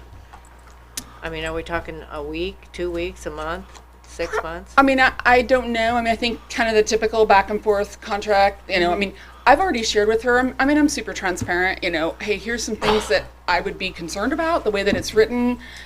So I think it would just be coming to an agreement of those terms, which may take, I don't know, several weeks of back and forth. It probably depends on availability. I am going to be on vacation, I will say that, and I have committed to my family I will stop taking phone calls at midnight and whatever. So, so I'm on vacation. I guess. Yeah. But I would say of actual calendar time of working on it, probably a couple of weeks, I would assume, would be the back and forth I just wanted time. a general idea. Leonard, did you have a? So this would be a contract with an outside agency. Yes. Professional services agreement. Don't we have to do a request for proposal on something like this? So, I'm not an expert. Randy's here. He's probably more of an expert than I am. My unexpert, but just lots of experience in public sector would say, when it's a professional services contract, there are carve-outs for people that have this unique experience and so forth. I think we could safely make an argument that in this particular case, for this particular type of work, that we already have a relationship with her and so forth. So and that she has experience in this area versus, kind of putting it out there for a wide thing. So we could probably make that argument. I'm not an attorney looking at it, and I'm not, so I may be wrong, but that would be one thing to look at. That might be something that we ask our attorney to look at and say, is this or is this not something that we're required to do a request for proposals on? Oh, I concur with Commissioner Kelly about, I would ask for the legal opinion on that, and I don't like this hurried process. It has too many holes in it. There's too many open questions on what's been rushed to for a so-called contract with you went through and outlined a lot of your concerns. I mean, and that's what we pay you the big dollars for, is to come back and tell us what are those concerns. I also agree with your overview on this issue about health, the holistic health of our employees, physical and mental, on that, and that to do something that is a half, it's not even a half effort. I mean, it's not even a Band-Aid on a large wound. I could start doing analogies here, of what this is, and it's this to me is almost worse than doing nothing, intentionally doing nothing. So I would rather see your expertise applied to the big picture and checking out with major fire agencies in Snohomish County, for starters, such as South County Fire and others, to what they are holistically doing with their union members for this question, physical and mental, and come back with not only a package of recommendations for what we should be doing but somehow aren't, or how we should be more robust in what we're doing, and a recommendation of the professional services, whoever they are, that would be suitable for meeting those recommendations for our people. And this, like I said, slapped together proposal here from the last 2 weeks, I think is, like I said, worse than doing nothing on intention. So I would not be in favor of any motion that was going to move forward with this contract today, but I would much rather see a whole, like I said, a more measured, deliberate process to come back with the big picture of what we're going to do mentally and physically with our union members. Thank you, Rob. I think Al has a Thank you. comment. And I agree with you that we need to look at the whole picture of, the well-being of our people. And when you mentioned financial, I'm thinking, gee, we could put on a Dave Ramsey Financial Peace University course or something, and that would be helpful too. But if I can share some of my 36 years of experience on the law enforcement side, because we deal with this as much or more than the fire side does. And I think if you look at what we have now, we have a peer support group, and I think there's about a dozen names on that list of firefighters in our organization who people are already familiar with that are trained in peer support.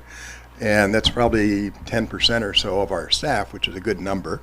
Do we want to do more training there? Do we want to make sure branch battalion chiefs have a certain amount of training so they can spot problems? Because I've seen problems and where people got help and where people didn't get help and what happens there. And then the next level, we had the old Stanwood Camano incident support and Northwest incident support and chaplains, and they pretty much stay in their lane. They're not mental health professionals in that. And then we have the employee assistance program where we can, send them out to more specific mental health or type of support that they might need. And I'm familiar with, I've been involved with the International Critical Incident Stress Foundation and the American Association of Christian Counselors. And I'm aware that there are also regional and national groups too that you can contract with too. So if our firefighters over in Eastern Washington or Oregon or California, one of those, they have people in all the areas so they could get to them right away. They would have people there. So that might be something to consider. But I think we need to look at the whole picture there. I haven't seen the contract, but I thought, oh, this is a volunteer group. Now I'm hearing that they want $20,000 or something. And my question comes back to, what are their qualifications? I tried to do a little work with the Secretary of State there, but they don't have many filings there. They don't do fundraising or anything according to that. I thought they were a nonprofit. But, where did these people go to seminary? Are they ordained in what? And I looked at the officers on there, and the president, Robert Boomer, I don't know anything about, but I do know Tim up in Darrington because I taught his son how to drive. And he's the part-time chaplain or pastor of the Glad Tidings Church or whatever up there, Assembly of God, and a part-time paramedic for Darrington Fire. And Joel, again, is also Assembly of God pastor for Arlington. And I don't know, is this whole group Assembly of God trying to come in here or what?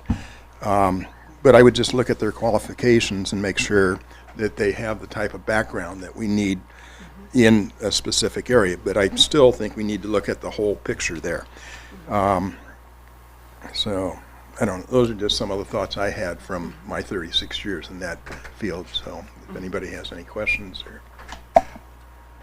Okay, I need to make a clarification. The information that you're sharing at the end has to do with the chaplain services. What we're talking about is peer support, and they're Okay. entirely two different things. Okay, and we already have peer support within our own organization, our own firefighters that are trained. Correct, and then what Julie's group does is that takes it beyond that. Is, you know, there's one thing of supporting each other through peer support, but sometimes you need counseling or even an admission to a facility for, you know, longer term type. And that's why we have the chaplaincy program and the employee assistance program. And I know the locals are already doing something for their members with Julie there. The chaplaincy program is for the families of people who are involved in fire. So it's like the chaplains are there to, when a person dies, when there's a fire, they will support the firefighters, but not in terms of the way you're talking. They're two different. Yeah. Perhaps I could offer a little layperson terminology that helped me understand it, and I actually got this from talking with Julie, because I kept going around, I'm thinking, okay, I'm totally confused, like, how does this work? I thought you were saying chaplaincy, we're helping out there. So my layperson terminology would be, there's external facing chaplaincy, meaning when there is an issue, an incident, you know, our paramedics show up at a scene and there may be a need for community support, you know, for the family and so forth, that the call for chaplains occurs, and then they would be dispatched out there. And we have a contract right now with Northwest Incident Support to provide that type of support. I think there has been some question of whether or not they have enough volunteers and so forth, but I'm not really seeing a real issue when I look at the call information. So I think that that's moving, and I think it's being built up. So that sort of community chaplaincy, external facing, is one thing. Then we have on the other end, we have the peer support program. And maybe it would be helpful from my research that I did. I read Johns Hopkins stuff, Be Well, a couple of research papers, IAFF recommendations, and how they have like a toolkits. It's almost like there's different flavors of peer support, and the pure peer support program is somebody coming in, an expert such as Julie or somebody coming in, training the peer supporters to support each other, and then that person, that trainer, exits, and it becomes this self-sufficient program amongst each other with follow-up, right? I mean, you need training, new employees need to be trained, and so forth. But it's a little bit, the model is more separate. The model that Julie's team has developed and proposed is more embedded within the peer support program. So there's this an individual, in case her or others that she's trained, who stays engaged with the peer support program on a day in, day out basis, which is not the model that I was seeing when I was researching. So it's a little different flavor. It's a different way to do it, and it's just not what I see as the norm. I could be wrong. I only had 6 business days to look at everything, but so I think it's important to understand, and maybe this is what you're speaking to, Commissioner Sloan Buchanan, is she's doing more. I think there's that sense that who Julie is helping people more. That's the part where other organizations are doing something. They don't have a person staying embedded in the peer support program. that's where it would be valuable to see how is that happening other places, who's doing it. Personally, I think we better beef up our EAP program, and they better be trained and know how to deal with first responders. If they don't, then we shouldn't use them. Same with mental health care providers. Where's our list? Do we have a list of agencies to send people to in a crisis? Those are things that we've got to build up. Whether or not there's a Julie person and personality there, we've got to do that. That to me is an important part of addressing real issues and real crises that we may have one of our employees in. They've got to have the information now. So whether it's a peer going to a list and saying, I got the people, man, let me help you. We're not leaving each other until I know that I put you in good hands.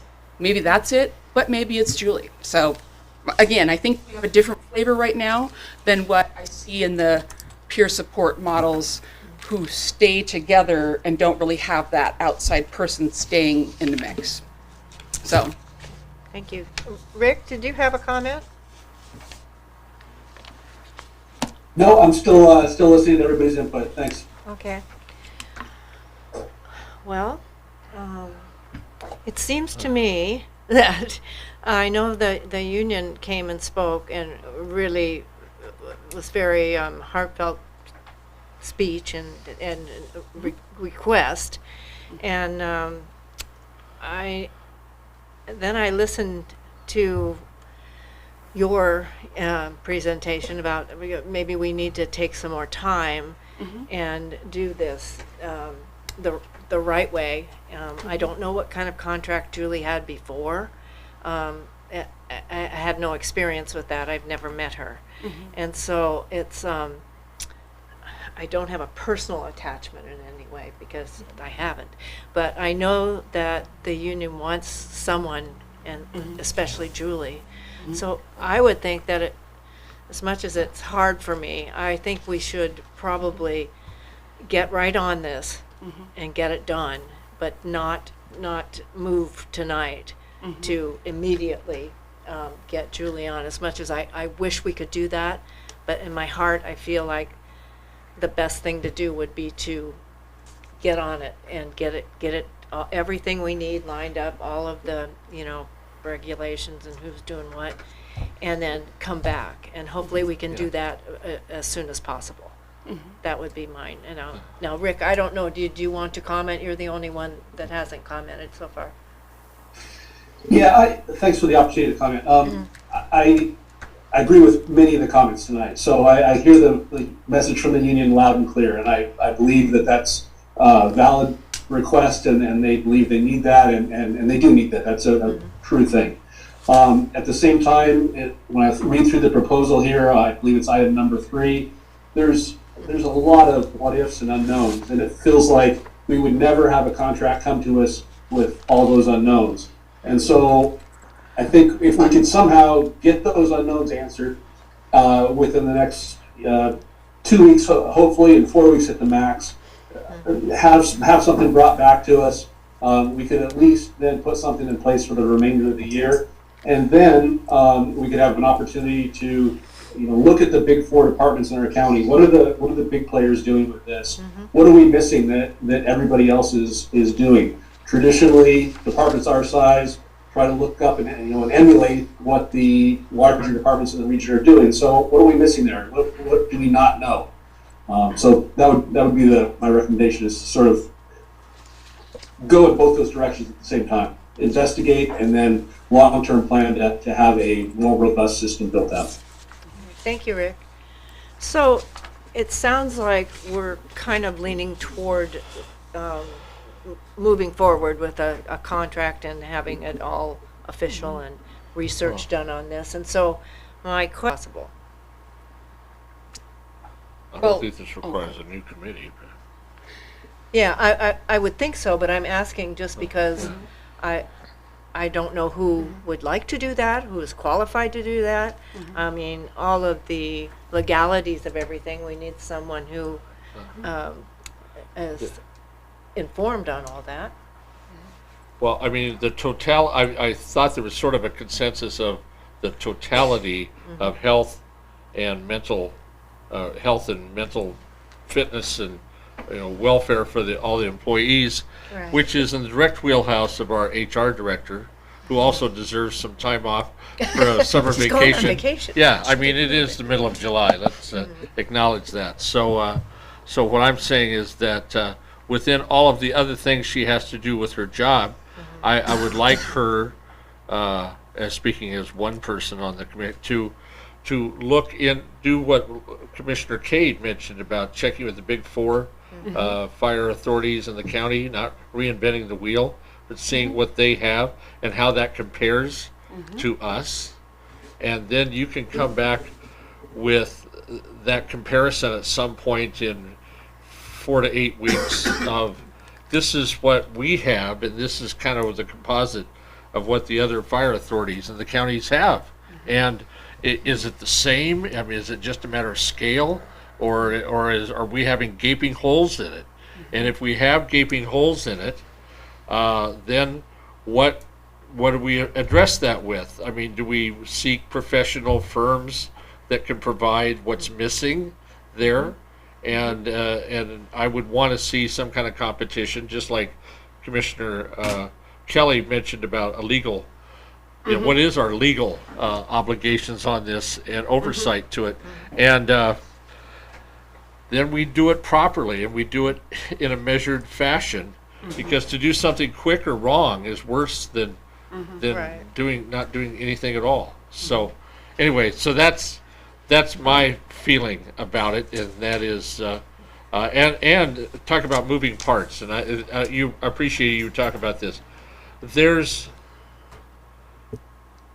collective bargaining agreement issues that you mentioned that need to be talked about, and those aren't even completed yet with the union, and that's another really important piece. That they may like it or not like it, but they when the representative just walks out the door just now while we're talking about this, but that is a very real thing. You know, what do they want to what do they want to ask for in those negotiations? I have no idea. But like I said, doing this piecemeal or in fits and bits and all that other stuff is not the way to get to where we need to go. So Okay, well, I'd like to move on other than that. So If I could comment back on the thought of, well, a committee and so forth. I believe that the mechanism is in place. It's really a matter of whether or not the union wants to collaborate and do something. That Article 44 is there, and I mean, in some ways, I could come up with all kinds of things, but at the end of the day, part of it is, if it's for the employees, to have them engaged and collaborating in creating that overall wellness program is very important. I mean, it doesn't do any good to have a lot of things created if Right. they're only going to use 20% of them. So I think that collaborative process is the wisdom of what was already in Article 44. That, to me, is the best committee. Now, they can't speak on behalf of everyone, and one of the things I asked is, well, we have employees that are part-time employees that see things all the time. In fact, may have far less experience, so we would want to make sure that our overall organization is covered. And we have chiefs and others who are going out to scenes. We have, me listening on the radio to things. I mean, so I think we would want to look at it as a whole organization, but the huge and important part of it, I think, is that real involvement and engagement with the IAFF. I think that's really the heart of it, is having them help form and craft and research and do all of those things. So, yeah, thank you. so how do you think we should proceed? I mean, I don't want to just Yeah. leave it. I want to have Right. some kind of a mission and a guidance here to get things going. Are you asking me? Either one, whoever wants to answer. What do you guys Let think? me start. It's our employees' wellness, mental wellness is important. Yes. I go to and listen to Commissioner Schreiber. We do have a program in place. Okay. We have a peer support program. We have oh, sorry. we have a new HR director that has hit the ground running and has, as you can see, just in 6 days come back with a ton of information and educated herself very well. You know, I look at this from multiple perspectives. I come from a generation of firefighters that was taught to suck it up, buttercup, to now a father of a firefighter, and watching these young people come in. It's a different time and we have different challenges, but you know, I think ultimately there's a short-term play and there's a long-term play. And the long-term play is we are in negotiations. We did have it in negotiations in the past to take a holistic view and engage in entire wellness that includes fitness, that includes physicals, that includes all kinds of different things that we're negotiating right now that we've been unable to negotiate in the past. And it's a whole package. It's not just piecemeal of one thing at a time. It's a whole package. So I would just challenge you in first hearing there's been a lot of great information here, and probably the best conversation I've seen in 10 years with commission and labor and everyone. There's no doubt there's a challenge in the fire service across the nation. I would suggest that in the interim, and we can come back with something a little more formal, that at least we have our own peer support program that we've invested in, but at least to come back and say, you know what, after COVID, we took and we engaged Julie to do resilience training. And if what the labor says of what they know, because not everything gets shared with us, but if that information is there, then a resilience training might help to reground everyone and just set the pace to let everyone know what they have in place. Because what I heard was no one likes the EAP, but do we really know? I mean, Allison shared that we should have other options if they're not doing it. Do we really know what our EAP does, or have we just not guided people appropriately? We need more time to dig into that part, but I really think that in the interim, if we want to say there was or is or there's an ongoing challenge, that the immediacy to come back and say, you know what, we can contract for a portion and say, Julie, do resilience training. Get us through the first of the year, sit with people and engage with them, not do any of the other stuff, because we have systems and process. We have a human resources director that her job is benefits and ensuring our people are taken care of. So that's just my 2 cents of how to engage from the short term and then move into a longer term process.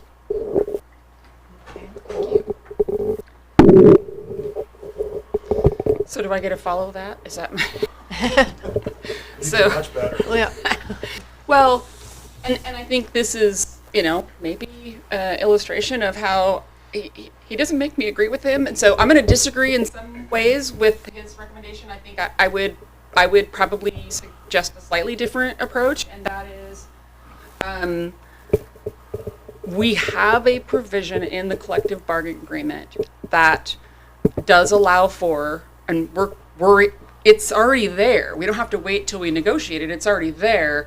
Why not approach the union and say, we want to do this. We want to get in and roll up our sleeves and really get to work and figure out what can we do to make sure that we have a really robust program. So, I mean, we can't make the union do anything, right? It's a choice. But I would say the context of all of this is we hear you and we want the work to be done and we support the work being done. And we, I don't want to operate in isolation. I can, but I don't think it's going to be as valuable as if we did it together. So that would be the first piece. I would strongly recommend that be, even if it was a resolution to say we want this to happen. You can't make it happen, but even then. The part with Julie, and again, this is, I think we both have sons in the service. Another son who's going to school right now for ALS, and what I don't want is ever a situation where I have regrets that, oh my gosh, why didn't we do something? Were we being too worried about something? But at the same time, I have an obligation to protect the organization as best I can. So I would suggest we go forward, and maybe there's a way with the training, maybe there's a way to carve out real good clarity around what her scope would be, in terms of, she's saying she doesn't provide counseling, then great, let's make it super clear of what that means. Whatever that might look like, maybe there's a little bit more that we could do beyond the training, to meet the needs that they have. But I also, I would like to do it in a way that best protects the organization and clarity, right? Who does what? Who's going to be doing workers' comp? I don't want to have any doubts over where the risk is and so forth. So maybe I'd take it a tiny bit farther than the training alone, but only with the, with the disclaimer that let's be super clear with each other about what this means and what it doesn't mean. So that'll be my thought. So, Okay. Sorry, Chief. Just agreed somewhat with what you're saying. I He agree with welcomes most it, of yeah. that. I mean, Yeah. I wasn't thinking about that. Either way, whether it's negotiating because it's in the contract of the current article, and I see the immediacy issue, we could do it immediately and not wait for the remainder of the year for this to happen. So that clearly makes a lot of sense to me. That I agree. I'd like to do something immediately. That would be my wish, just because I think it's that important. So can we do that? Can we try to talk with the union? Is that? I mean, they're probably all sitting around their kitchens right now as best Yeah. they can, unless they're on a call listening. So I know, we can shout out. Yeah. I mean, I think the reality is we absolutely can. I mean, Let's do that. and say we really want to move forward on this and see if we can't get the momentum. And it doesn't mean I can't without them, and at least put up It frameworks. wouldn't hurt But to ask, to approach them. Do you all feel that way or not? Right. And I think it was Rob mentioned, like to know what some of the others do. I'd like that too. absolutely. Yeah. And by all means, talk to them. Yeah. That could be part Yeah. of digging Because too, right? if it's Al, do you think, and Holly? Okay, I think we're all in agreement that that would be the best way to proceed here, is to at least approach them and ask them, and then we'll go from there. Okay? Yeah. Okay? Okay. Anything else? I don't think so. Thank you very much. Did you have a comment, Rick? No, I think we're on the right path. Thank you. Okay, yep, thank you. So can I just make sure that I'm clear? So what I would be doing is talking with the union to say, we really want to get going on this collaborative work here, quickly, and see if we can't come up with a more comprehensive program, look at what others do, and see if we can't get some momentum there, but not going to Julie and negotiating an agreement at this time. No. I also But would like to seeing know if we can push do a request for proposal. I think Yeah. we got to Yep. watch our backside there too. Yep. And talk Holly? with, We have to find out what we're missing, what we need to enhance. We haven't done that. okay? We haven't done that, and part of your research with the other agencies will give us an idea of what they have. What are other And ways? maybe there's nothing perfect out there, but it'd be a pretty good idea of what they've gone through, so we don't reinvent the wheel 20 times over. And then also back to negotiation with the union. You throw it out there, you ask for their participation, but like I said, you can't make them do something. You can't say, we're going to give you all this, even though you didn't ask for it and you don't seem to want it. I mean, what's the use of that? So they've got to step up and tell us what they would, specifically in the holistic sense, not a specific vendor for something that I'm still unclear what was going to be delivered. But that we'll move on. Like I said, the direction about talking to the union is a good idea. Okay. But I also like the chief's recommendation to have Julie do a class, to see if she Yeah. would do that class. Well, that's a totally separate issue. That's not tied to this. Well, it was part of her Yeah. proposal, but we Yeah. could pull that piece out to do a class for all 3 shifts. She did it for us after COVID. Her and Joel Johnson did. So it would be a step forward. And I think that would be good. I would agree in the sense that, I mean, we have people that have not ever had the benefit of that. Right. And resilience training is, I think, one of the fundamental pieces that people recognize is really important. It's the proactive work to say, how do we prepare ourselves and have the tools and resources in place to bounce back and to be able to process what's happened. This is very important training, and I worry about part-timers. I worry about anyone that hasn't had that Would there yet. be time to do that in 2 weeks or in a month from now? I think I could easily work with her to come up with, at least if nothing else, a scope of work to do some training. She's already done it. But you have a vacation coming up. That's why I'm asking. Yeah, I don't think that'll be super complicated to do that part of it. I don't And then know. that lets us also keep that relationship with her Yes. while we Well- figure out what our next steps are. Very important. Thank you. Yeah. Any other Do we need a comments? motion for that part? I'm wondering if we need a motion, do we need two? No, Or just- I thought I thought you giving direction to her to bring back Okay. a Is that- proposal in 2 weeks for. For conversation? Yeah. or Yep. to- That's yeah, fine. That's- well, that's fine. background Get and a comfortable potential voting on motion something for where I don't have the resiliency training. proposal in front of me. Right. Yeah, that's right, yeah. Well, I Okay. think this is a good, I appreciate I think as Chief Cermak said, you know, you don't spend your time in a meeting like this if you didn't Okay. care about it. So Exactly. the fact that you have spent Yeah, this much okay. time, I greatly appreciate, so. All right, Okay. All right, thank you. capital facility. Okay, now we have the contract developing a capital facilities plan. Good afternoon, Commissioners. So you have the staff report, and we talked a little bit about this at the retreat, but this is to request approval to enter into a contract with TCA Architecture for the development of North County's first ever capital facilities plan. So Commissioner Johnson asked if we spoke to anybody who had used TCA before. Now, TCA is the lowest responsible bidder of the 3 bids we got. And I spoke to Spokane Fire Department and South County, who recently both used TCA to do their capital facilities plan. And they both raved about the product and working with the company throughout the process of developing that product. In fact, talking to the chief of South County, he said that 2 of his consultants that he hired to take action on some of the recommendations from that plan said, when they reviewed the plans, it's the best plan that they've ever seen, and they've been working in this for 10 to High praise. 15 years. Yeah, that's great. So it's a fantastic product that they put out. The plan satisfies the strategic plan for us for the recommendation in the strategic plan to develop this type of a plan and to address the physical state of our facilities. So the recommendation is to approve the recommended motion to enter into the contract with TCA Architecture for up to $85,000. Do we have any comments or discussion on that? Okay. No? No, I move. Would someone like to make a motion? I move to approve up to $85,000 to enter into the contract with TCA for development of a formal capital facilities plan. Is there a second? Second. No? Okay, all in favor?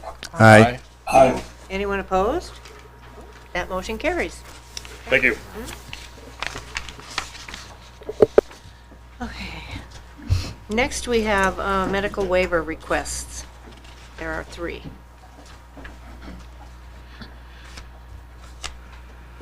Good evening, Commissioners. We were contacted by our billing consultant, Systems Design. When we do transports, we're allowed to bill for those.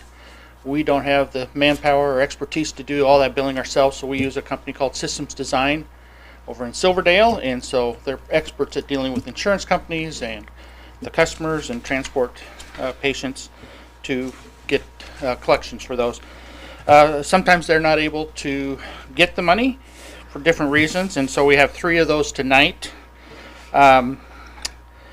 There's the first one is Lumbaugh, under A. Second one is Klingman, and the third one is Stanford. All 3 are under 21 years of age. So, Yes, do you have a problem with any of these? I don't. So I'd like to move to approve the waivers as presented for Um, Lumba, Hold on. Kingman, and Stanford. I have some questions before. Well, you still ask the questions. It's I just okay. made the motion. Yeah, he's Yeah, made the and motion. I'll second the motion, but then For we all go three. to the, yeah, Okay. Yeah, but for then all we three. go to questions It was or hard to hear. comments, sure. Okay, so do you have questions, or? Okay, I didn't understand for the first one, for Limbaugh and Stanford, both for the reasons for us giving them money or eliminating their payment.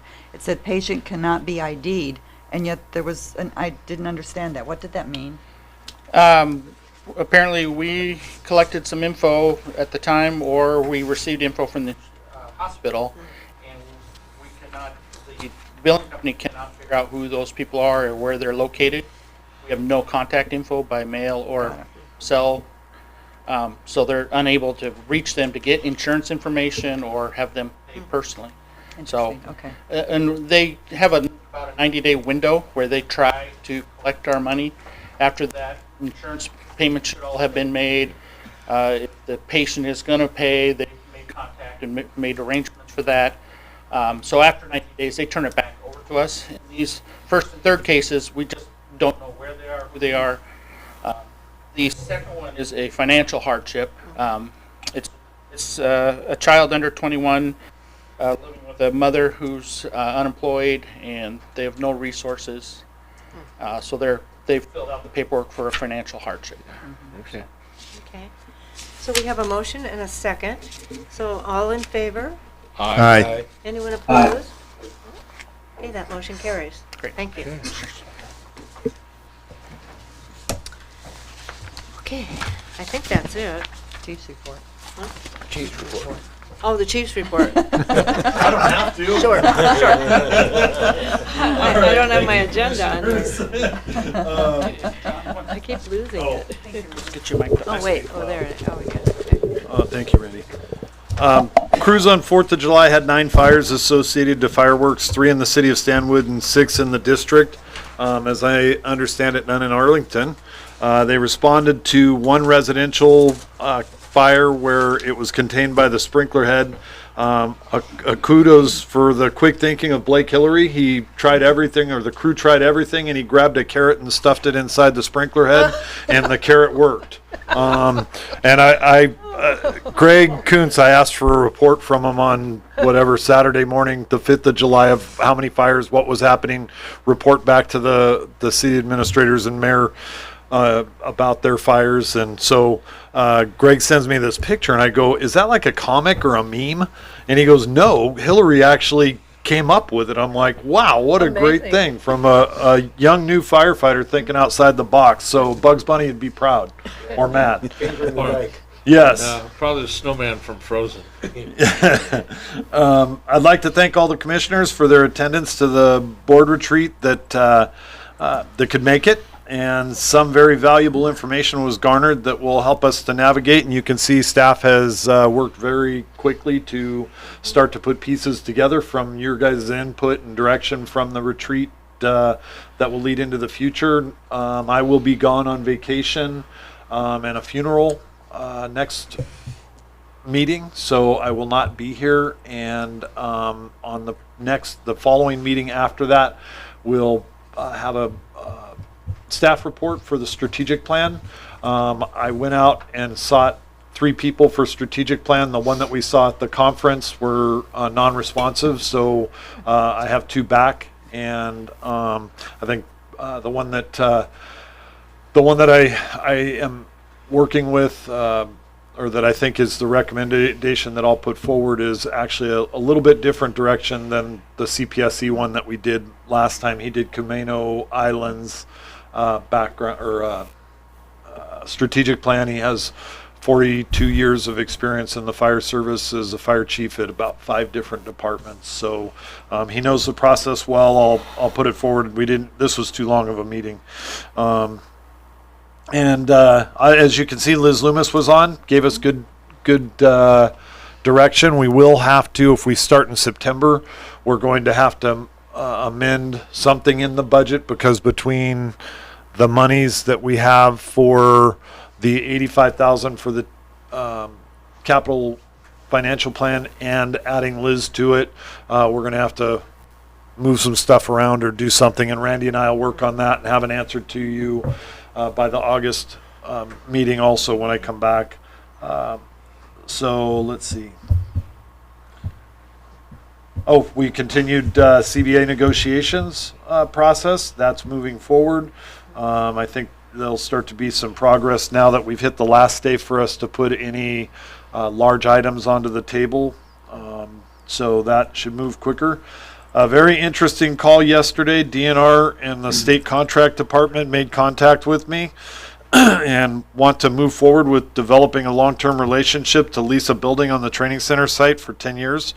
I need to thank Commissioner Cade and Scott Goodale for keeping on top of that and then bringing it to the final finish line here. It's not really totally at the finish line. It could still fall apart. But what with the state cannot enter into a lease of a building that's not built. So they'll enter into a lease to use partial building of the building we just built. That's unfortunate because we sort of wanted it for us. But while they're in there, we'll be able to move forward and design a building right next to it that they would move in. It's what's commonly known as a triple net lease, and that covers pretty much the entire cost of the building over a 10-year period. After that 10-year period, the building is paid. They also pay, the only thing they don't pay is property tax. We don't pay property tax, and they don't pay insurance.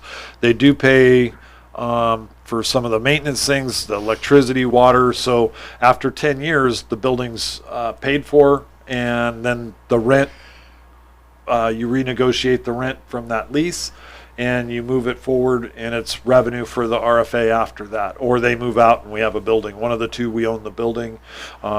So they made that. I'll be bringing that forward to you as we move forward with more. Their legal group is putting together a lease agreement. I'll provide it to Rich Davis for input, and then I'll bring it back to you with a recommendation as we push that part forward. So, excuse me, Chief.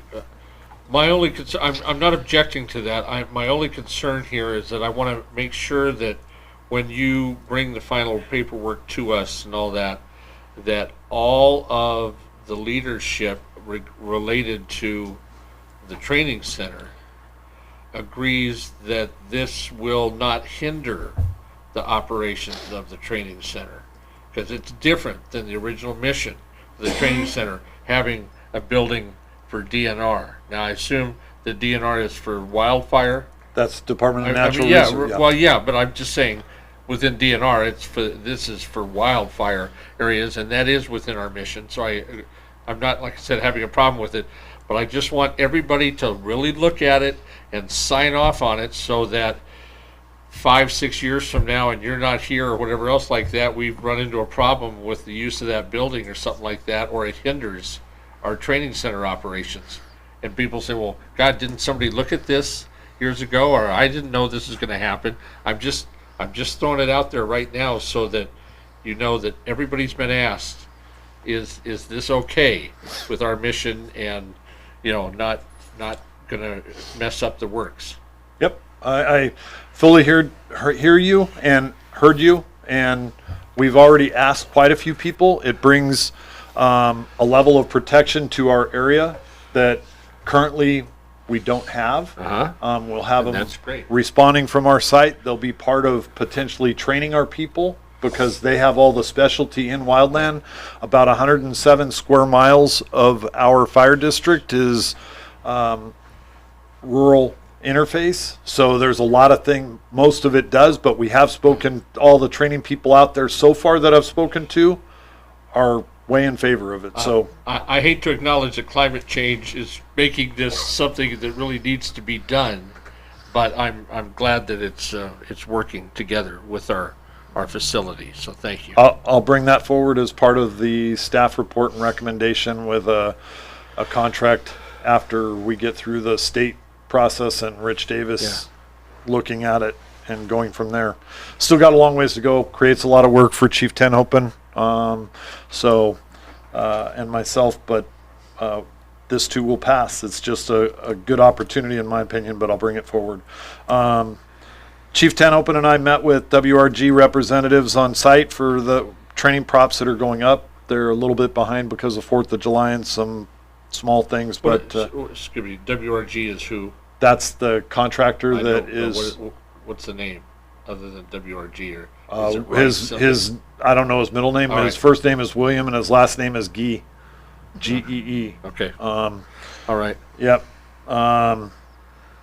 So, let's see, myself and Commissioner Kelly and Chief Tenhopen and a community advocate from Les Schwab owner, previous Les Schwab owner, played in the Northwest Incident Support Charity Golf Tournament that's helped support their chaplains. And I'm proud to say that I think we got the best score that we've ever got as an admin team, and it must have been someone other than me that was involved in getting any points. So, but thank you. It was fun, and it was great going out and supporting a great group of people. So, and Rob, what's Rob's last name?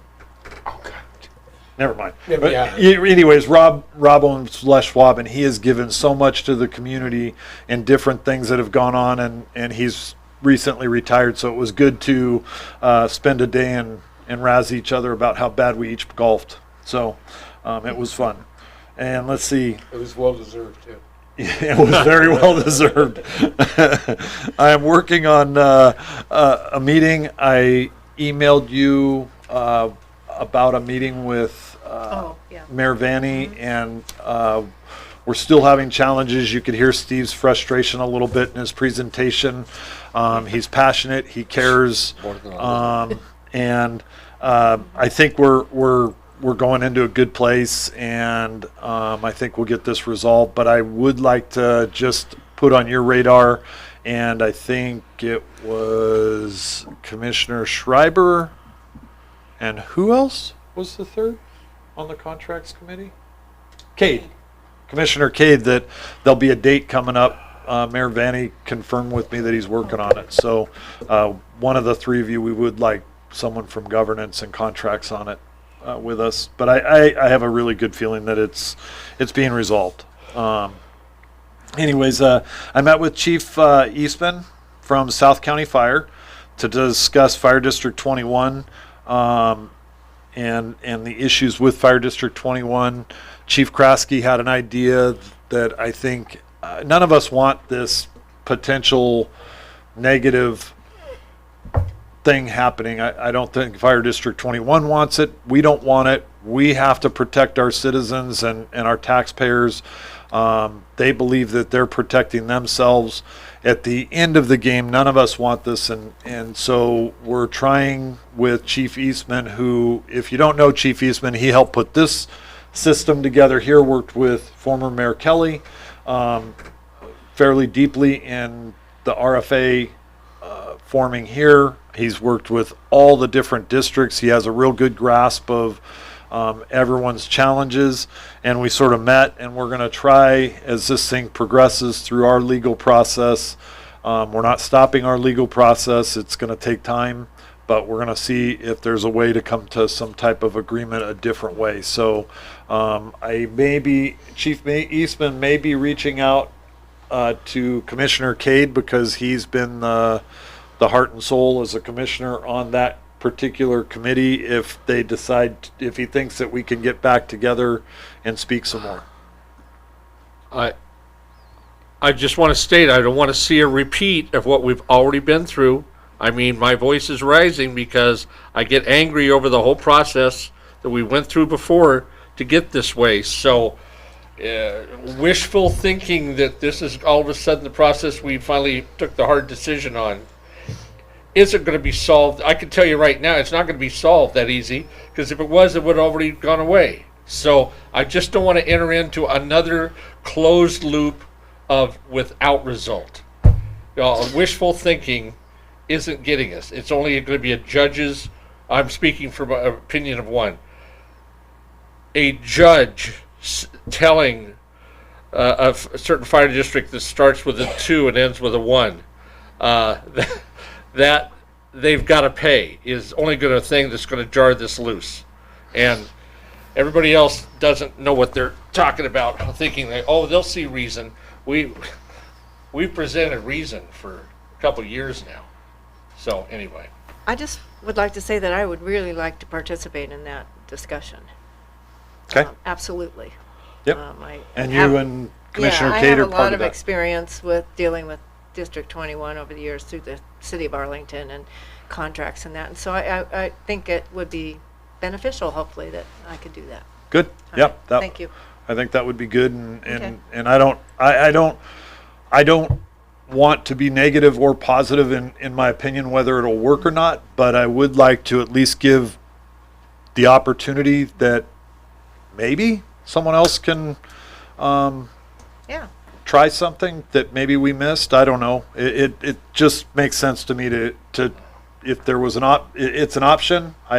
Again, I won't inflect what I think will happen, but I'll give it a shot, and we'll You go hope from for there. a positive result. Yeah, whatever the final outcome is, I got to bring back to you guys, and Yeah. you, one or both of you will be part of it, and be able to reflect Yeah. back on it. But I just don't want to go back to negotiating against ourselves. We're not going to. Yeah. yeah. Okay.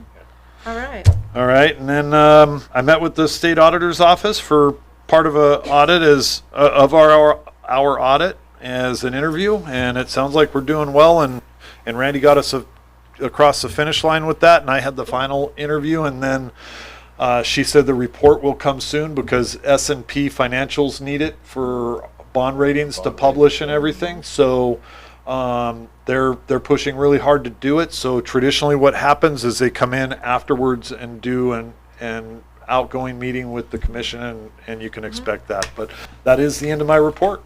Thank you. I will say the auditor did call me and ask me if I had any issues or, Really? yeah, Interesting. and if I wanted to make any comments or anything, and I didn't. I said everything was all good, and so that's good to see that happened. And it was nice that they did contact me, and then we'll meet with them after too, I guess. Thank Good. you. Thank you for taking that call. Yeah. Do we have any commissioner comments? Or have we had a lot? No. Okay, go. Al? Go ahead. Mine is just a fun one. Oh, It just- okay. Go Oh, for I'm it. Go. sorry. No, I'm- that's all right. I'm not Al, you're right. I was just sad that I was not at the retreat, but boy, I have to admit, being at the memorial service at Arlington Cemetery was just very special. So thank you all for understanding. And I just wanted to thank all of our speakers today for all the work you put Yeah. in there.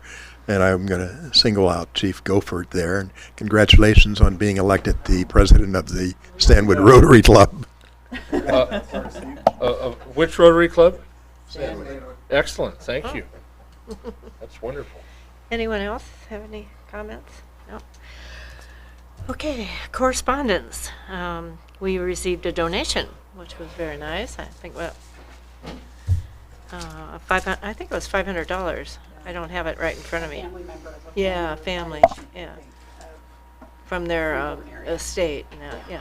And we sent a thank you letter back to them. Excellent. Excellent. Freeborn. Where is that? Where's what? Thank you. Anything for the good of the order? Rob? I just got back from a Disney cruise to Alaska, and it was wonderful. My grandson had a great time, flying in seaplanes and taking trains to the Klondike and all of that stuff. But I had to admit that when we came back Monday afternoon through the truck crossing at the U.S. border, the one right next to I-5, there, you knock off a few minutes saving that way. The funniest line on the whole trip was the U.S. Customs agent that we drove up to, presented our passports, said we had just got back from a Disney cruise, and he said, "Do you need to borrow money for gas to get home?" And I said, "Wow, that just captured it as far as the giant Disney vacuum machine into your wallets and everything else like that." I mean, it's how they roll. But his question was like, "Yeah, you got me right there." That And was the great. cost of gas. Yeah. So. But he'd seen enough people come back every week and going like, "Yeah, okay, Okay. I get it." Well, I'm So glad you had a anyway, good time. Yeah, my grandson had a great time. Anyone else have anything?